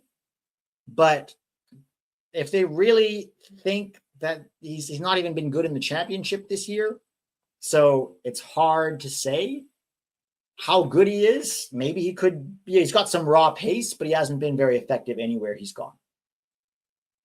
Could he be decent depth for Canada? Maybe. I think Jacob Schaffelberg's a better player right now. But maybe they just don't really know ball. I don't know. I don't know what channel it is, and I don't know what they said, so it's hard too much to speak about it. But just be honest. Does Koleosho even make Canada's roster right now? He wouldn't start, for sure. There's not a chance in hell he would start. Would he make the roster is the question. I'm not so sure he would, to be honest. I'm not so sure he would.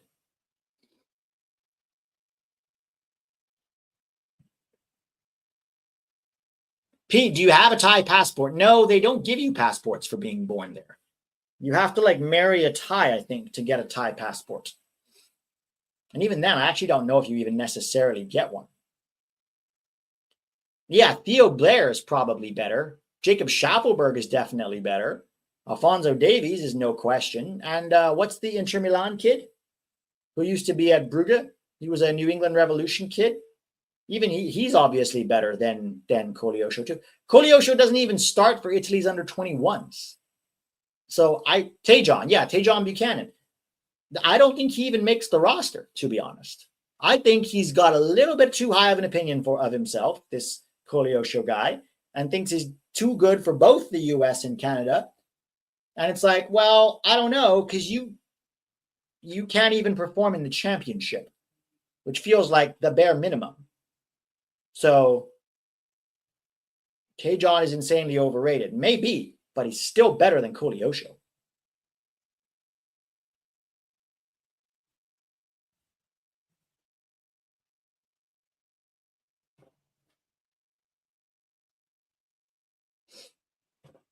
Koleosho makes Aronson look like Salah. Oh, God, you guys. This was not what we wanted. I don't think I'm going to do extra time, guys. Can you dance a la Bollywood films? I used to dance at weddings. Like at Indian weddings, I learned some Bollywood moves. I would dance at Indian weddings. They were fun. Indian weddings are a blast. Playing for Burnley, having 0-0 in most matches. Yeah, exactly. Extra time, Pete. I don't want to do extra time, James. I don't want to do this. This game is so boring. There's nothing happening, and I have to go froth, as it's called, apparently. I usually just call it disc golf, but... Ugh. Long ball, headed away. If Pete doesn't do extra time, Spicy Jeff is going to come for you. Extra time and call-in show. And penalties, apparently. And penalties. Don't leave us alone with this torture. The problem is if we go to penalties, it will be very exciting. That's the problem. If we go to penalties, it's going to be exciting, and we know it.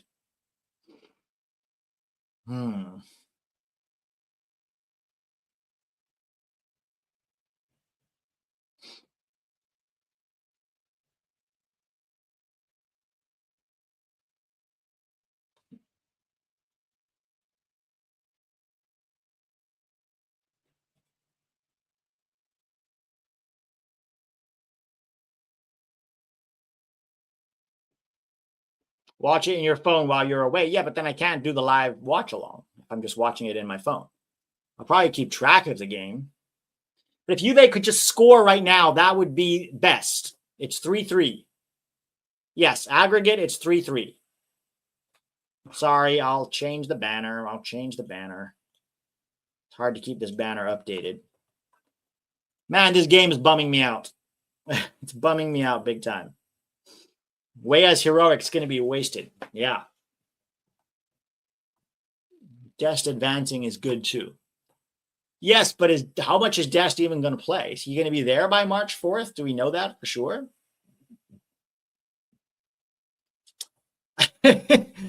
Great point, Sharp Cheddar.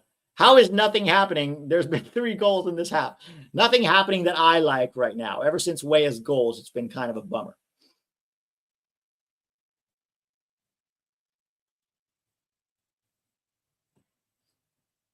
Well, if Juve fails to go through, we at least have Dest. I hope Dest comes back soon, man. No, the next round is on the 4th. It's on March 4th. That's in 2 weeks. Dest better be back by then. I think Tillman is out for several months, so I'm pretty sure he's out for the season, essentially. Oh, PSV win it back. Gives it to Saibari. Do not score again, PSV, please. Goal kick. Goal kick for Juve. Come on, Juve.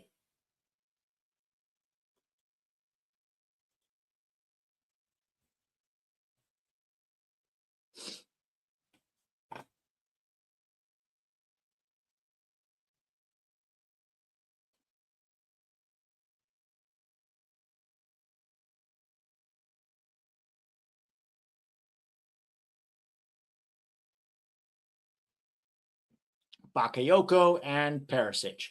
Damn, been watching this whole game without realizing Pete was live. Yeah, I haven't done a lot of live watch-alongs recently, so that's understandable. Long ball. PSV headed down.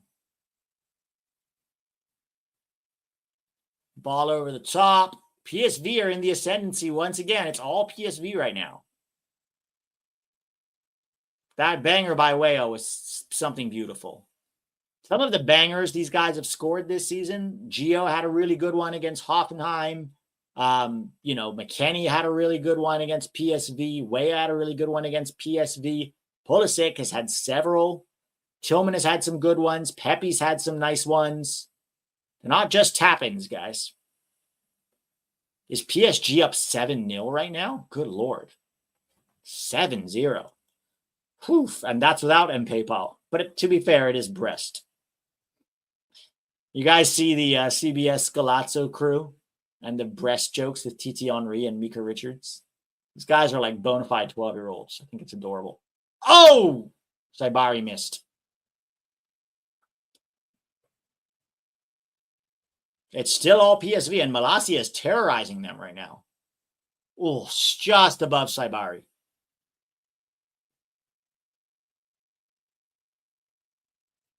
I stopped watching much soccer, came back, and these soccer channels think a 25-year-old Schaffelberg is the next coming for Canada. Are we that scared of Canada? Hang on. Who says he's the next coming for Canada? He's a good player. He's better than Koleosho, but next coming is a weird way to describe him, for sure. But who said he was the next coming for Canada?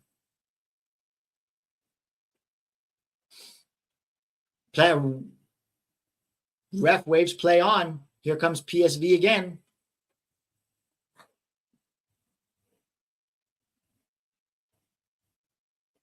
Who said that? Gary Wheeler? Oh, shot, saved. Man, Juve look like they're a mess right now. They look like they're an absolute mess. How are they going to hang on? I can't see you. Honestly, I can't see Juve hanging on for another 30 minutes like this. It's all PSV. It's nonstop PSV right now. And they look like they have no ideas up top either. They can't get a meaningful attack going. They can't string a few passes together. Weah just got cooked by Noah Lang. Cooked by Noah Lang.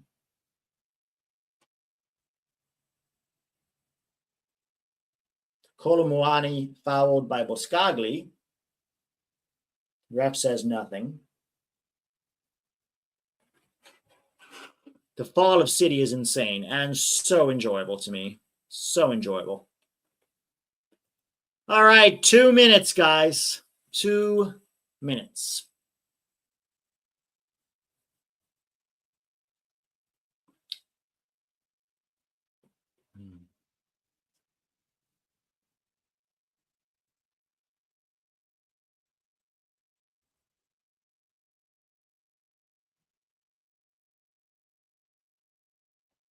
Malacia down the left. He's toying with Weah. Gives it back to Noah Lang.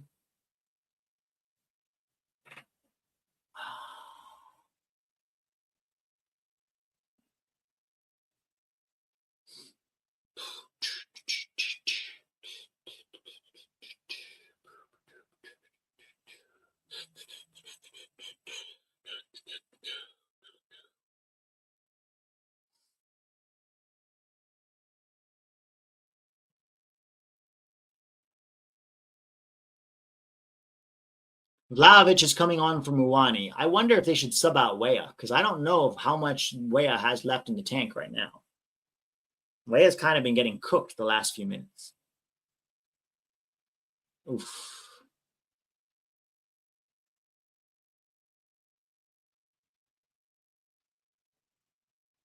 Chiellini doesn't look happy. Neither does Motta.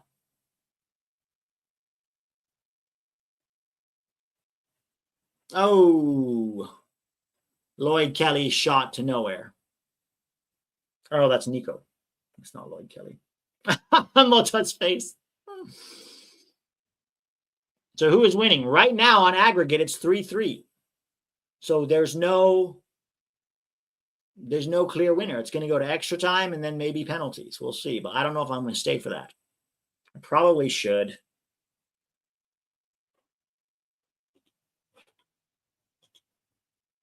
Oh, okay. Current ETA is 217. All right. I guess I'll stay.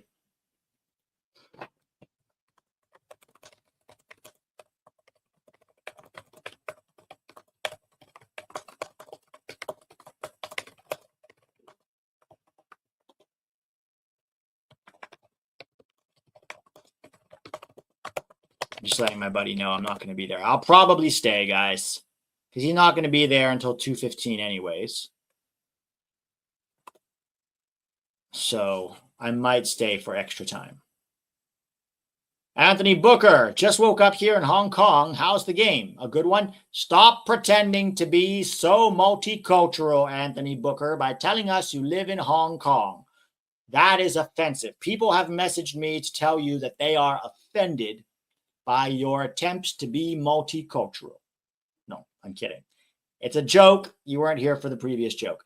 Yeah, the game's been quite dull despite the goals, actually. The goals have been good, but other than that, it's been pretty dull. Although it's picked up recently, PSV has been really good the last 20 or so minutes. Paranos is offended. Long ball over the top to nobody. He's got no support. Vlahovic has nobody with him. What is he supposed? This Juve team looks completely gassed right now. Completely gassed right now.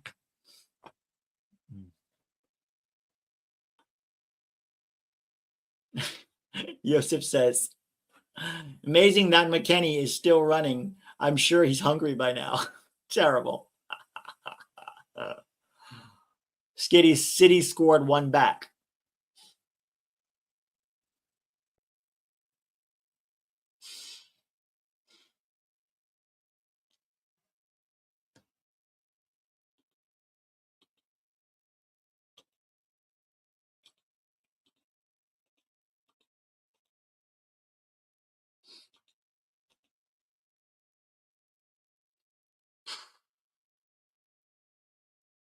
Two minutes into 7 minutes of extra time. Good Lord. McKennie had him out late at the club last night. I wonder if there are good clubs in Eindhoven. Probably are. The Dutch know how to party, that's for sure. Amsterdam is supposed to be a great place to party. Amsterdam and Berlin, Prague, Paris, Barcelona. London, I wasn't as impressed with London as a party city. It's a nice going out city, but not so much a party city. But then again, maybe I just wasn't invited to the right parties because I wasn't multicultural enough. McKennie refuels on Hidden Valley Original Ranch.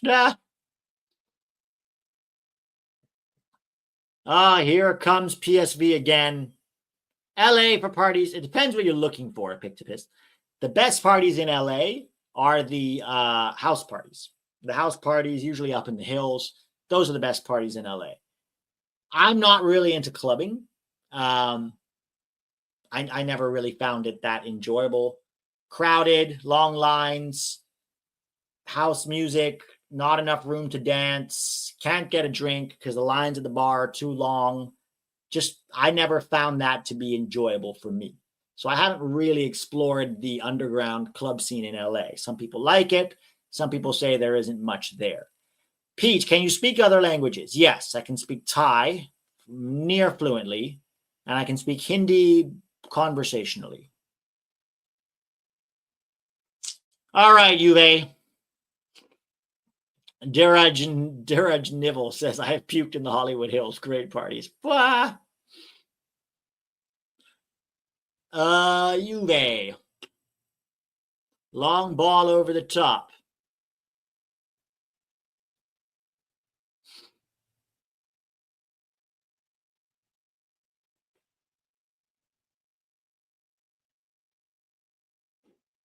A Diddy party. No, I was never invited to the Diddy parties. Not famous enough. Thank God.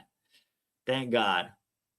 Now when they say the roof is on fire, they mean it literally in LA. Oh, shit. Oh, shit. พูดไทยครับจริงเหรอจริงเกิดที่นั่นโตที่นั่น DK ไฟเซเว่น I'd like to apologize. I would just like to apologize for speaking in another language because it is a real attempt, a blatant attempt to make me seem multicultural.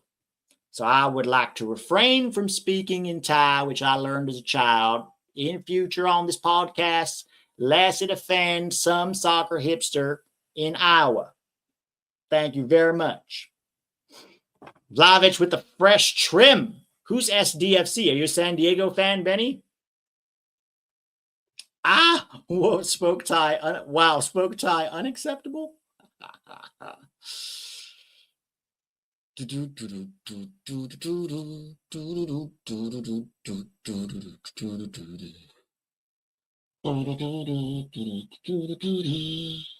Juve still creating nothing. SDFC Benny, born and raised. Yes, sir. All right. I love San Diego. It's a beautiful city. It's like LA, but without the craziness. You still get the sunniness, the weather. You still get the like beach vibes, but you don't get the craziness of LA. Real talk. What is the worst soccer fan base and why is it LAFC? Favorite Thai dish? Oh boy. Probably Pad Kai Met Mamuang. The chicken and cashew nuts with rice. That's honestly probably my favorite Thai dish.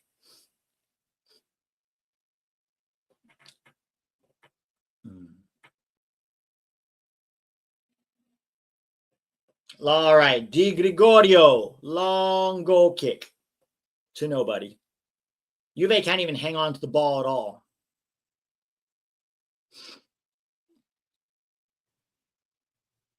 Pad Kapao I could eat every day. Yeah. Pad Kapao is delicious. What's happening? Game over. Full time, guys. Full time, and now we have to go into extra time. God save us all. God save us all.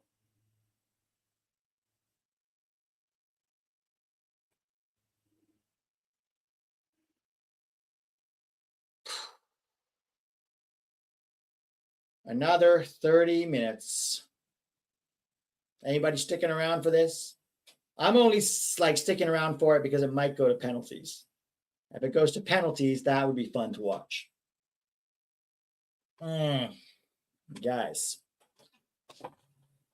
Well, here we are. See what happens the rest of today. Can Juve get through? Right now, it honestly looks like PSV are going to win this. I honestly believe that.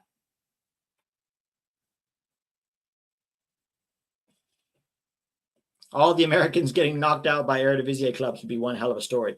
Well, my favorite thing is when MLS fanboys try to say that MLS is better than the Eredivisie. I promise you, there is not a single MLS club that could win a Champions League knockout game. Not one. To be honest, I'd be surprised if any MLS club got out of a group in the group stage.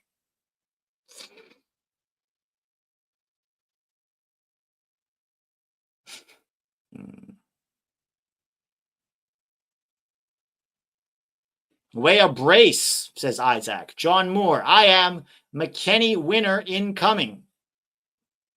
Yeah, that would be nice. I'd take a McKennie winner. Pete, where do you rank MLS? I don't have an exact ranking for MLS, but I would probably put them somewhere between 10 and 15th in the world.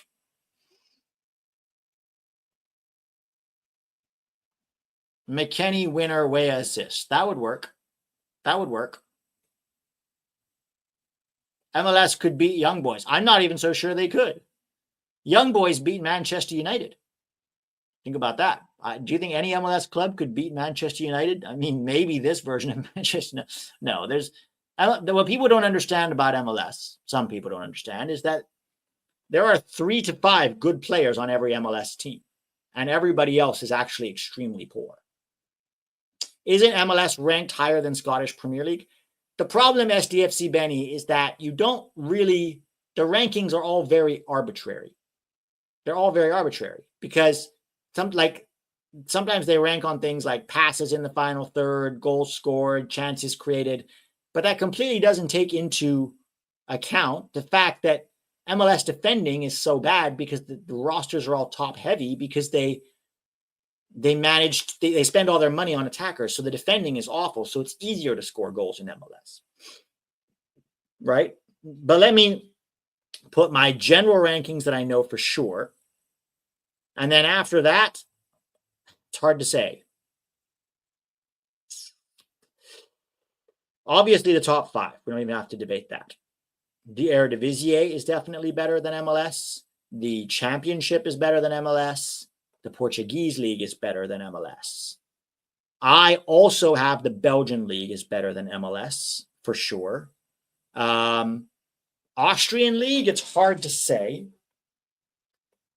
Honestly, I still have the Scottish League better than MLS on the balance. I think that a lot of lower tier Scottish teams are MLS level, but the higher tier Scottish teams are better than MLS. So overall, it's still better than MLS. Then you have to take into account the J League, which is a very good league. The Russian league is not a bad league. The Koreans have a very good league. And the Turkish league. Now, where does MLS fall within those 4 to 5 leagues? I'm not really sure. And it's very hard to say for sure. So that's why I have MLS somewhere between 10 and 15. Oh, yeah. Duh. Brazil and Argentina. How did I forget that? Brazil and Argentina are both better than MLS, obviously. So that actually puts MLS closer to 14 to 17, right? Which may be 15th. Maybe, is it better than the Russian Premier League? Probably. Oh, yeah, and Liga MX is also better. Good Lord, how do I keep forgetting this?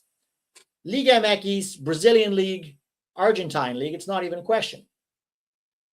So MLS is somewhere between 10 and 20. Somewhere between 10 and 20. That's where I have MLS. Is it closer to 20 or 10? Depends on where you rank the leagues. Championship is 100% better. 100% the Championship is better than MLS.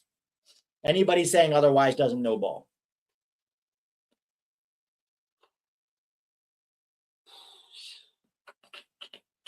All right. Extra time is kicked off. Wow, wow. Mata had to take a piss. Would MLS be top 10 in Europe alone?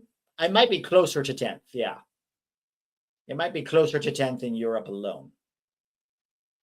I don't think the Danish and the Croatian leagues are better than MLS, honestly. I think MLS is better than the Danish league, and I do think it's better than the Croatian league. Just because they can't hang on to any players.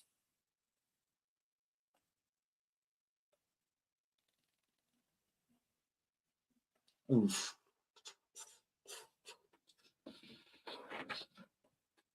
Here comes PSV down the right. Lloyd Kelly manages to get there first.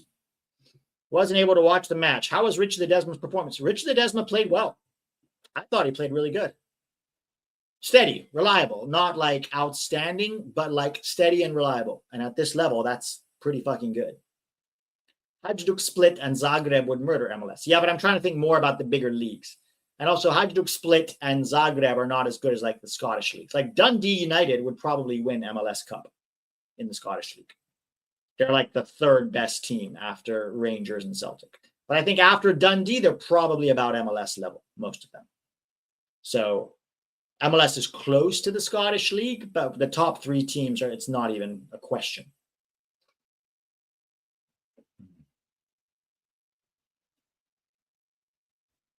Zagreb beat Milan. Yeah, but these days everybody beats. No, Zagreb's a very good team. Zagreb's a very good team. The problem is not Zagreb. right? It's the overall Croatian league is not great. Oh my God, PSV almost scored again.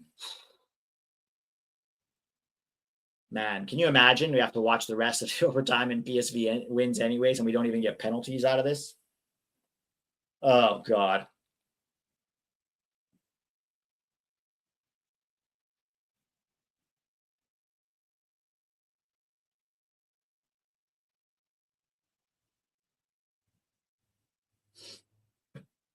The Brazilian league is 100% better than MLS, Stephen Coons. It's not even a question. Is the Colombian league better than MLS? I doubt it. I doubt it, but I don't watch a lot of the Colombian leagues. You'd have to ask somebody who watches both the Colombian league and MLS to give you an accurate opinion.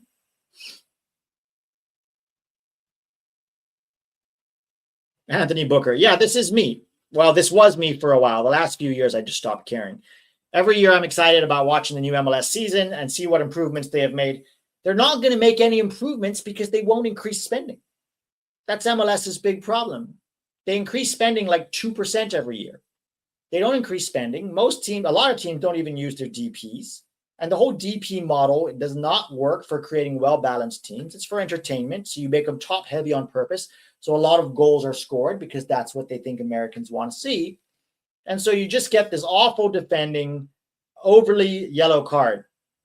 Awful defending, overly reliant on 2 or 3 players, preferably a marquee name that they can use to market. Not interested in creating good teams. There's no stakes. Everybody makes the playoffs. There's no promotion, relegation, a very family-friendly atmosphere. It always felt to me whenever I went to MLS games, it just always felt like an exhibition league, like I was attending a preseason friendly. That's what it always felt like to me. I never found any reason to care, and I tried.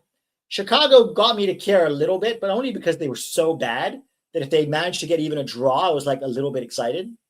I was like, oh my God, they actually got a point and they got a win against the worst team in the league at home. Amazing. But other than that, I could never care. And I tried. I came to LA. I went to Galaxy games. I went to LAFC games.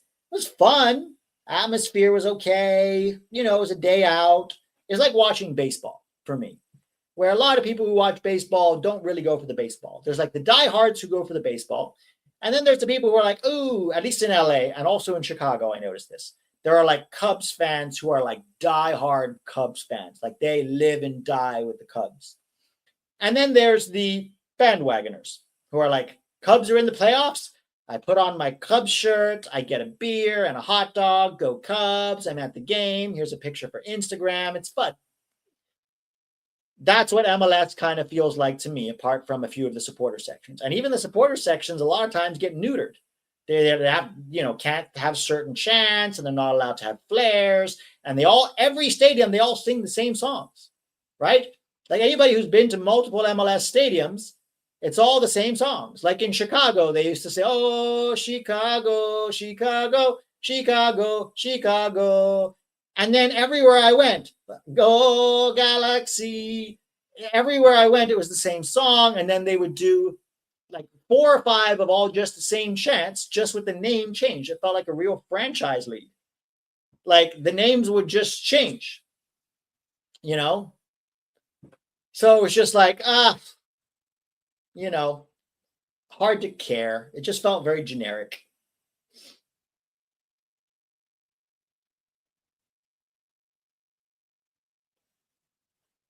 Or what was the other one that they always sang in Chicago that I was like, oh, this is kind of cool. And then I went to every other stadium and they sang that too. It was like, what was it? Esta noche tenemos que ganar, vamos. And then they sing at the USMNT games too. Vamos, Estadios Unidos. Or they'd sing it, and it was just like, why does everybody have the same songs? Like nobody can come up with some original songs? And then you can't get your own chant started. If you try to start your own chant, even if there's nothing wrong with the chant, I had a Middlesbrough fan. I took a Middlesbrough fan to a Chicago Fire game. He's a British guy. And he's like, oh, this is fun. I'm going to start my own chant.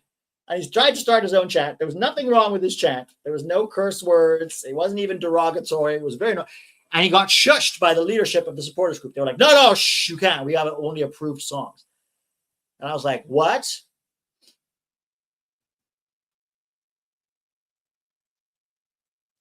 PSV, ball over the top. Brings it down. Oh, my God. Terrible defending. Oh, no. Oh, PSV. PSV goal. Oh, boy. Oh, boy.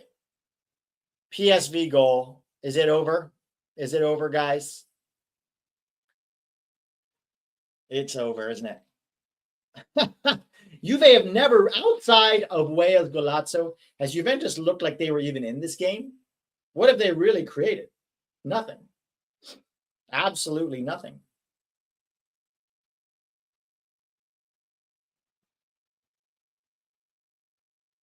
Oh, no. Look how confused all the Juve players look. Oh, man. Not a good week for Serie A. No, it has not been. It has been a good week, on the other hand, for the Eredivisie, who have been very good in Champions League this year. Eredivisie, both Feyenoord and PSV, knock on wood for PSV, seem to be going through. John Moore says Dest going through. IG, small wins. At least we're going to get more Dest Champions League comps. That's the hope.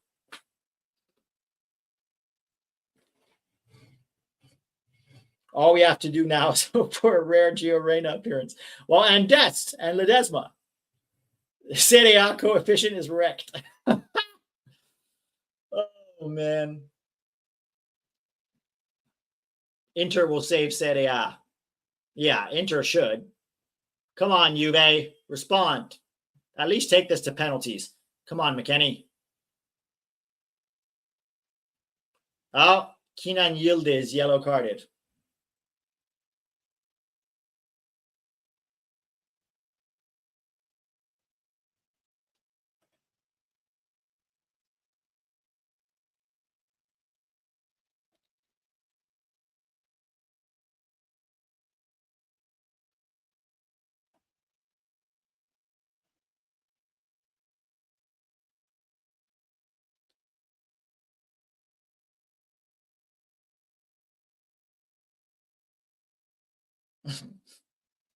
Alexander Mantooth. So excited for MLS this weekend. Euro soccer is fine, but MLS just makes more sense. I'm happy you feel that way, Alexander. You are, if I'm not wrong, a Columbus fan? Are you a Columbus Crew fan? I think you play Chicago Fire in the opening game at home, right?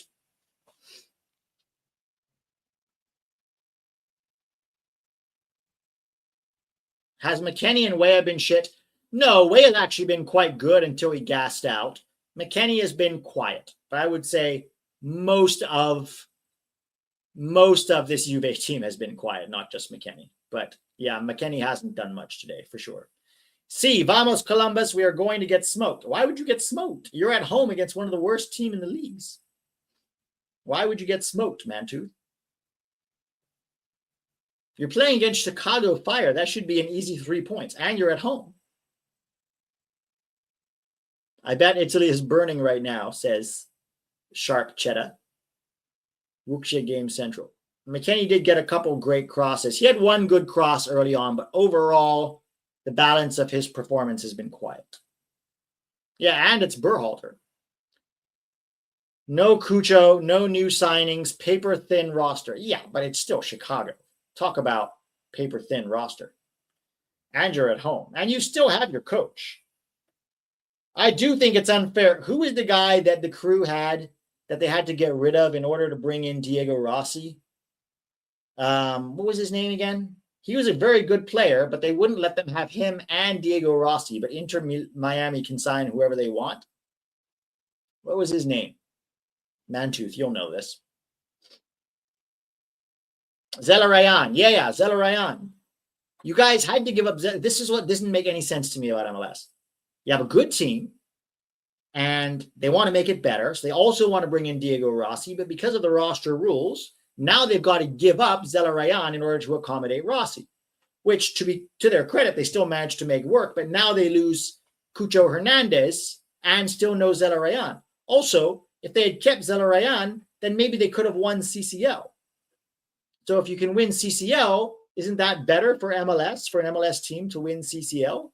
Because they made the final and they were that close to winning CCL. And I think if they had Zelarayan, they might have won it. That close. But the roster rules don't make any sense, right? Like, it's hurting MLS and it's hurting the perception of MLS.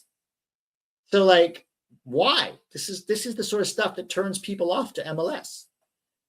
If you want to be a good league, you're going to have to change the rules so teams that want to spend and stack talent and have balanced rosters can do so. And then you won't get embarrassed in CCL and you won't get embarrassed in the Club World Cup.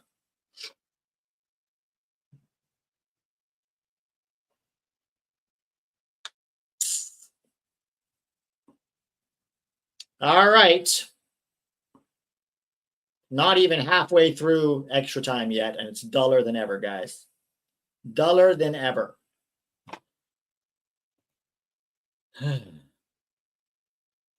McKennie's attempted pass to Vlahovic is cut out.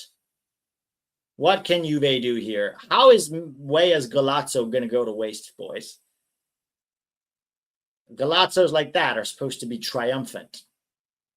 No one's going to remember it if it's in a defeat. Oh, almost. Good header by Vlahovic. Oh, no, it's Savona, not Vlahovic. Good header. Right at Benitez, though.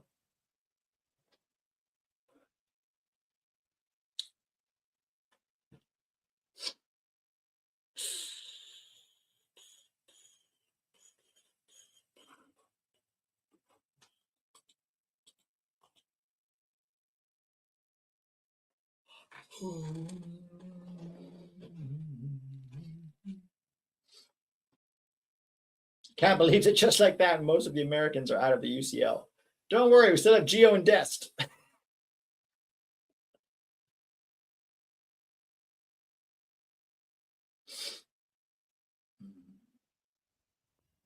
Show me an empty goal and I'll show you a goal Vlahovic misses.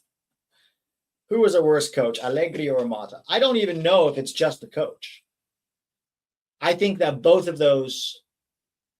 Oh, PSV almost scored again. Both of those rosters, both Juve and Milan rosters have been quite poorly put together. I think that's most of the problem. I don't know if any coach is going to bring them back to their former glory. All right. What do you think of Landon Donovan? Comments on Gio. The only comments I remember, you talking about the ones where he talked about Gio going to MLS? That was like more than a month ago. Yeah, that was definitely more than a month ago. Unless he's made new comments since. I don't know. Come on, Juve! Go! Go off the post! Oh, that could have been the equalizer right there. Vlahovic pulling a Gio there. Hitting the post. Come on, Juve. Oh, saying he needs to... Yeah, I agree with him. He needs to leave. He needs to leave Dortmund. The difference is, or I don't agree with Landon, is that he should come to MLS. Landon's solution to everybody, including our best player, is come to MLS. That's all only thing Landon knows because that's the only thing he did. And, you know, he wants everybody to come back to MLS. Thankfully, Clint Dempsey disagrees with him, and most of our players disagree with him too. So, yeah, obviously I disagree with Landon there.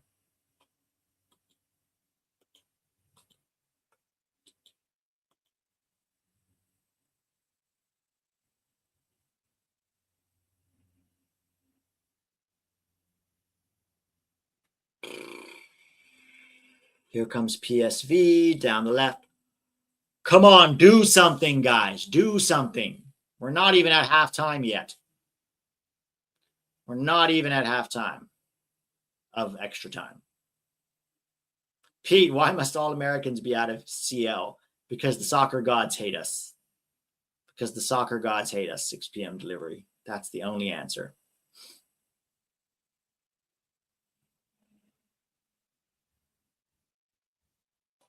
Landon's advice is when the going gets tough, always take the easy way out. Yep. Remember, he did the same thing when he, in the middle of World Cup qualifying, he took off and went to Cambodia for a break, which is fine. But that's honestly what cost him his World Cup spot, because you abandoned the team when they needed you. And so you can't expect an automatic spot at the World Cup. Although I probably still will. It's tough, man, because you think to yourself, really, you brought, Brad Davis and Chris Wondolowski over Landon Donovan. And does Landon Donovan probably score that goal against Belgium? Yes. So I totally get that side of the argument. But on the other hand, Klinsmann had a point too. He felt like Landon was very entitled to his spot and wasn't really pushing himself anymore. So that's tough. Landon still never failed to get his national team to the World Cup, unlike Pulisic and Dempsey. Whoa, hot take. So the team qualified without Landon, first of all, number one. So let's not pretend like they needed him to get to the World Cup. Number two, Pulisic did absolutely everything he could in that thing at the age of 17. He was the top scorer and top goal contributor. He was the only one on that team was trying, and he was literally in high school. So Pulisic deserves zero blame for that loss. Clint Dempsey also didn't start that game. Clint Dempsey was like 37 years old and at the tail end of his national team career. The man had literally had heart issues that had forced him to stop playing and had sort of barely come back as a substitute for Seattle. I don't think Dempsey is at fault. You know who is at fault? The guys who were in their prime, who were supposed to be leaders on the team. You know what's hilarious? Matt Besler, after the Copa America failure, was complaining that there weren't enough leaders in the national team and not enough captains, and that there's too many. He was essentially saying, if you look around at that 2014 World Cup, you had me, I was a captain at KC, and then you had Omar, he was a captain. And it's like, are you really going to talk about leadership, Matt Besler? Because as I recall, you were a part of the team with all of your captain quality, and probably one of the most experienced rosters we ever had, couldn't qualify for the World Cup. So all that captain material, it's bad? Getting knocked out of Copa America group stage, yes. You know what else is bad? Failing to qualify for the World Cup. DeAndre Yedlin was there.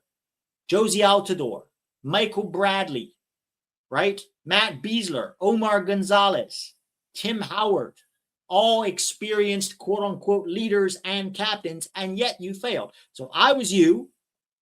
That's how I ended my USMNT career. I would not be out here talking about how there's not enough leadership compared to you who had all the leadership, because all that leadership didn't stop you from not being able to qualify for a World Cup, Besler, which was way worse than anything this generation has done. So if I were you, I would shut up, honestly. I don't think enough of those guys feel badly enough about that. That was the lowest point in American soccer history, honestly. An absolute disgrace to the game and disgrace to our program. And most of them just went past it like no biggie, honestly. Ridiculous. And to be coming out and making comments and comparing, not making it out of a Copa America group with what you did is very tone deaf. Very tone deaf.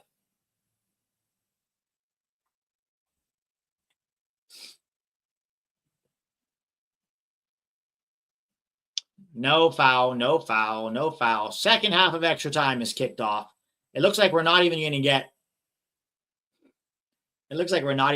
penalties. So I stayed on this, but we're not even going to get penalties, are we?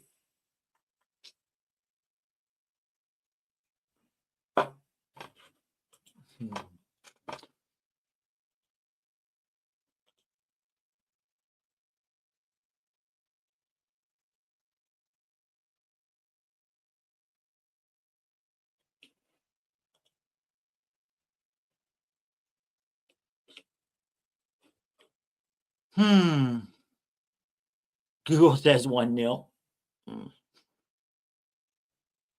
Millions upon millions of dollars wasted. Yeah, exactly. I wish Reem or Joff Cameron started over Omar and Kuba. Yeah, Bruce Arena just jettisoned Cameron from the team.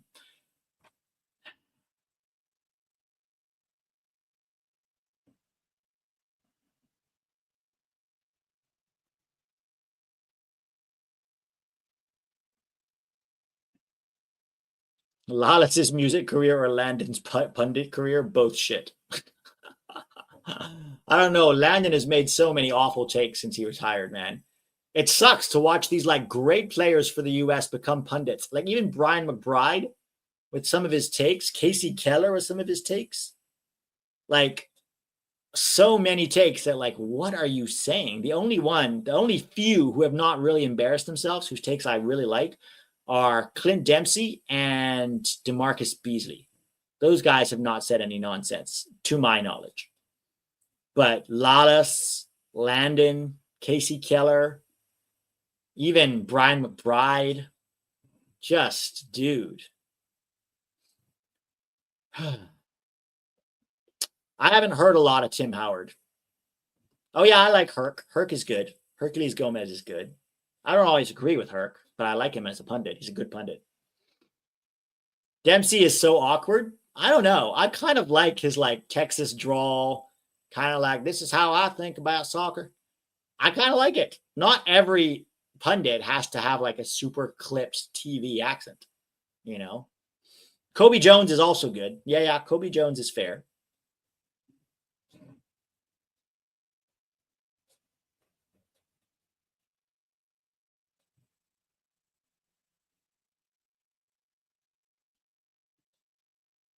You missed Seb on. Wait, did Seb leave Football Americas? I thought Football Americas was Sebi and Herc. Did Sebi leave? Oh, come on. Oh, come on, Lloyd Kelly. Oh, I didn't realize Seb left. Where did Seb go?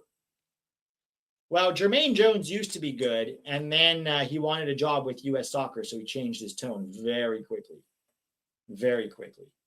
Oh, he moved to ESPN FC. Gotcha. So who is doing Football Americas with Herc now? Is it just Herc?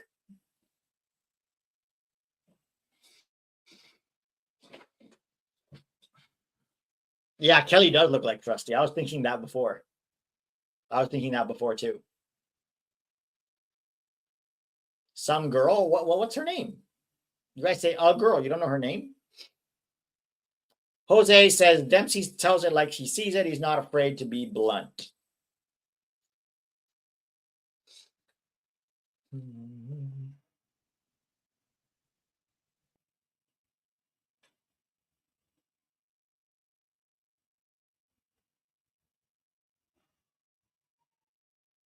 Ronaldo is great. Sometimes I love his takes, and other times his takes are crazy. Yeah, he's a character for sure. All right, Juve with a corner, right? Come on, Juve, please. Love me some Clint Dempsey.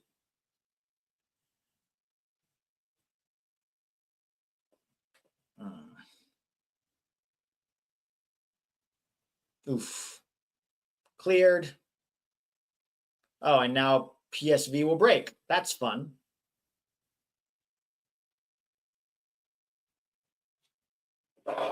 Oh, it's Mauricio Pedrosa. Yeah, I know Pedrosa. Pedrosa used to be a lot on he used to be on Football Americas a lot anyway. Oh, Alexis Nunez. Yeah, Alexis Nunez. I know her too. I mean, I don't know her personally, but I know of her.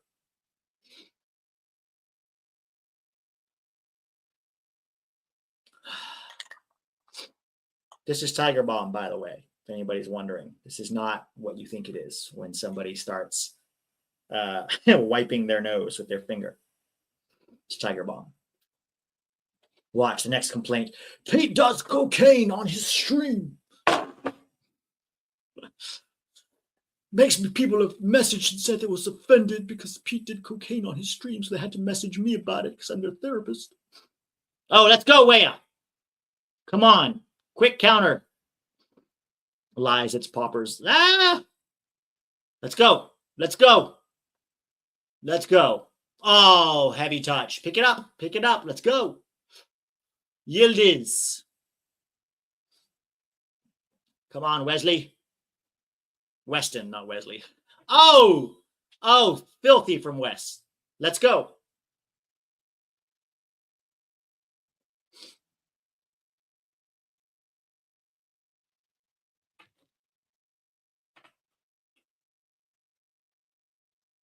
I tend to rage quit. Already reported the stream for drug use. Weah.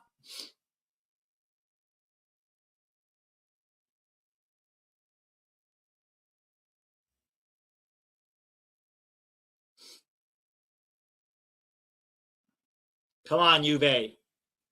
8 minutes. Do something. Do something. Oh. Thuram. Beautiful, beautiful run from Thuram, but then the shot was over the bar. Oh, man.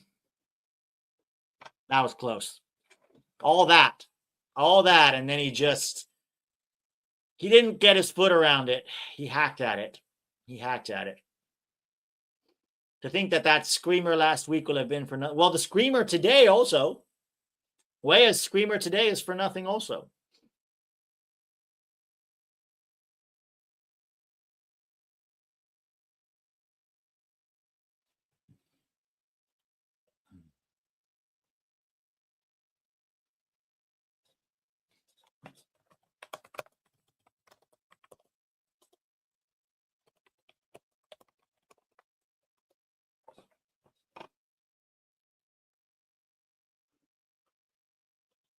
What's happening now? Oh, Noah Lang's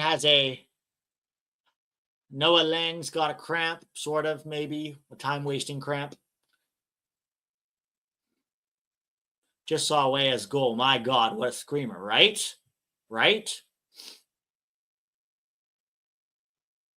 If PSV advance, you think Sergino Dest make it in time for the next round? Apparently, he's already training with the team. So hopefully, watch Sergino Dest score. PSV win the Champions League with a Sergino Dest Rabona goal. Sergino Dest will be insufferable if that happens. Insufferable.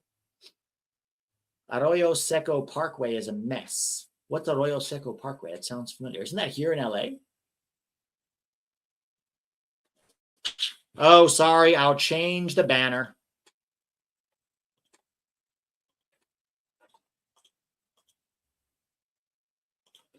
This banner is a disaster right now. It's 3-1.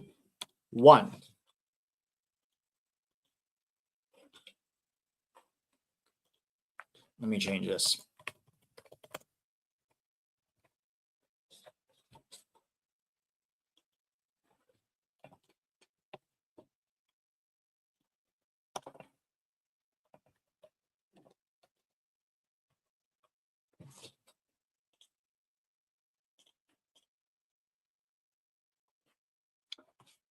Okay, that leads into Pasadena. Oh, that's where you are going right now, Antonio? Are you there right now? Is that what you're saying? It's bad?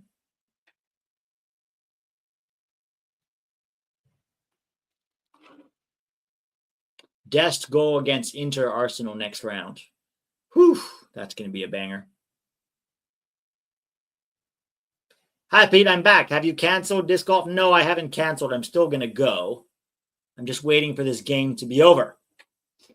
Because let's face it, it pretty much is over. I can't see Juve scoring now. They don't even look like they're going to try, honestly.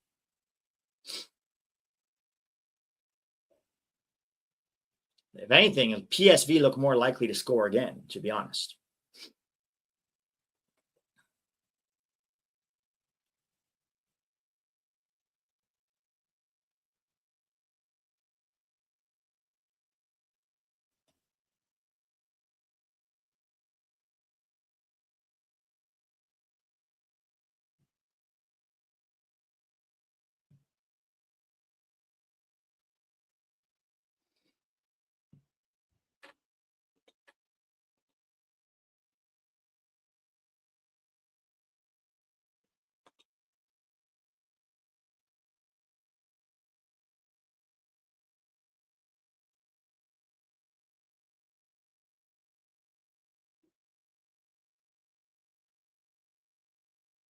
PSV still have the ball. Juve have it now. Weah, come on. McKennie. Fagioli. Come on, McKennie. All right, let's do this. Oh, Cross, get in there. He didn't make the run, Thuram. Thuram has to make the run there. He doesn't even make the run. 3 minutes left, guys. 3 minutes left.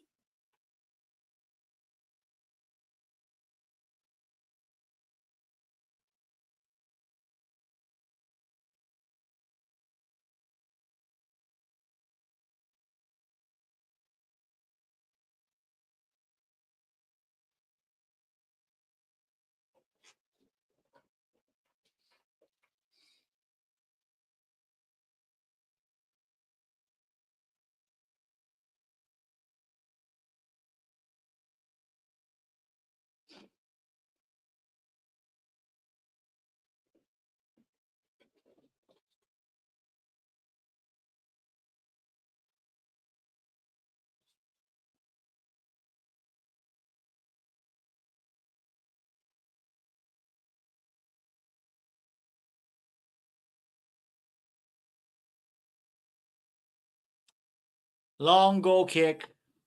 PSV win the header. Juve ain't scoring, guys. They ain't scoring.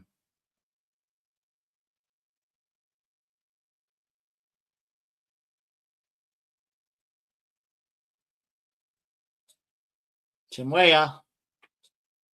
Ball goes back. Come on, Thuram. McKennie's free. Big switch. What is going on there?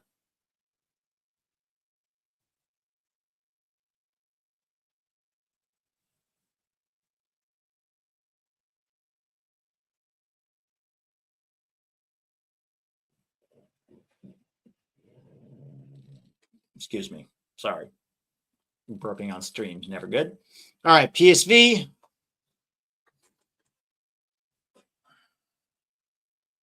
Oh, and he scored again, almost. Save. Di Gregorio with the save. PSV corner, 120th minute, guys.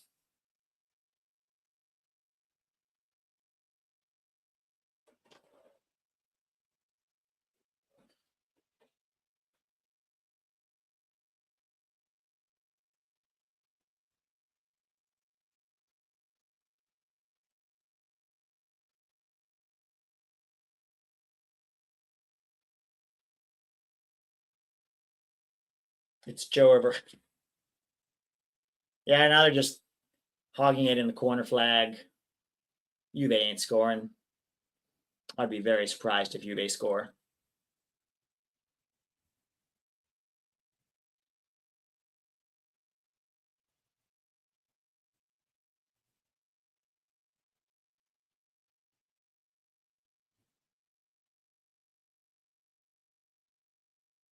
Three minutes, and then I can go play disc golf.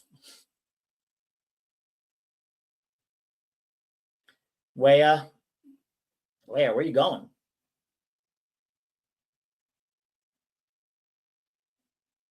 Weston, late winner. I hope so, Jahir.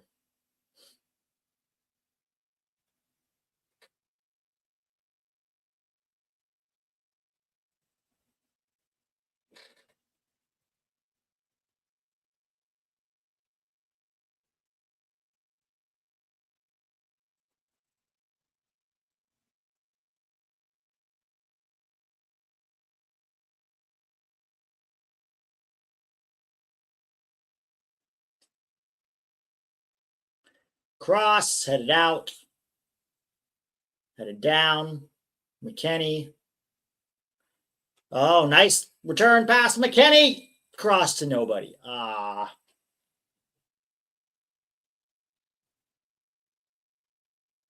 Here's a great question, Atal. Atal Abdallah. Do you and TAC not get bored watching matches strictly for USMNT content? What I do get bored of is watching teams I don't want to watch because I have to keep track of an American playing on them. Like if I have to watch Leeds or Norwich or Gladbach. Like watching a soccer game for a team you don't care about just because you have to keep track of how a player is doing so that you can, when you talk about it, you can speak educatedly and not just make stuff up. Yeah, that sucks sometimes. It does. It gets old because you don't really want to watch the game. And there's only so many games you can watch, too. So, yeah, sometimes it does get boring. But it is what it is. I mean, it's part of having a YouTube channel. If you're going to have a YouTube channel, you better know what you're talking about. So we'll see what happens after 2026. We'll do the World Cup, and then both of us, I think, will reevaluate and see what's next if we want to continue with what we're doing. Because reality is, guys, I mean, we can't make a living doing this. Both of us have to have other jobs and other careers. So it's at this point kind of a labor of love, which we like and enjoy it, and we have high hopes for what the World Cup can be for soccer in this country. But after that, we're just going to play it by ear and see what happens, because it is kind of a niche topic, and that's okay. Or maybe we decrease the amount we cover, and we don't know yet. We're just taking it one year at a time. All right, last chance. There's 15 seconds left here. Juve's so slow on the build out. I know. So slow. No ideas. Really, really poor across the board from Juve. Really poor. Game over. All right, guys. Have a great rest of your Wednesday. I'm going to go play disc golf. Not the result we wanted, but congratulations to PSV. Well deserved. Smash the like button before you leave. Thanks to BetOnline for sponsoring the stream. Talk to y'all soon.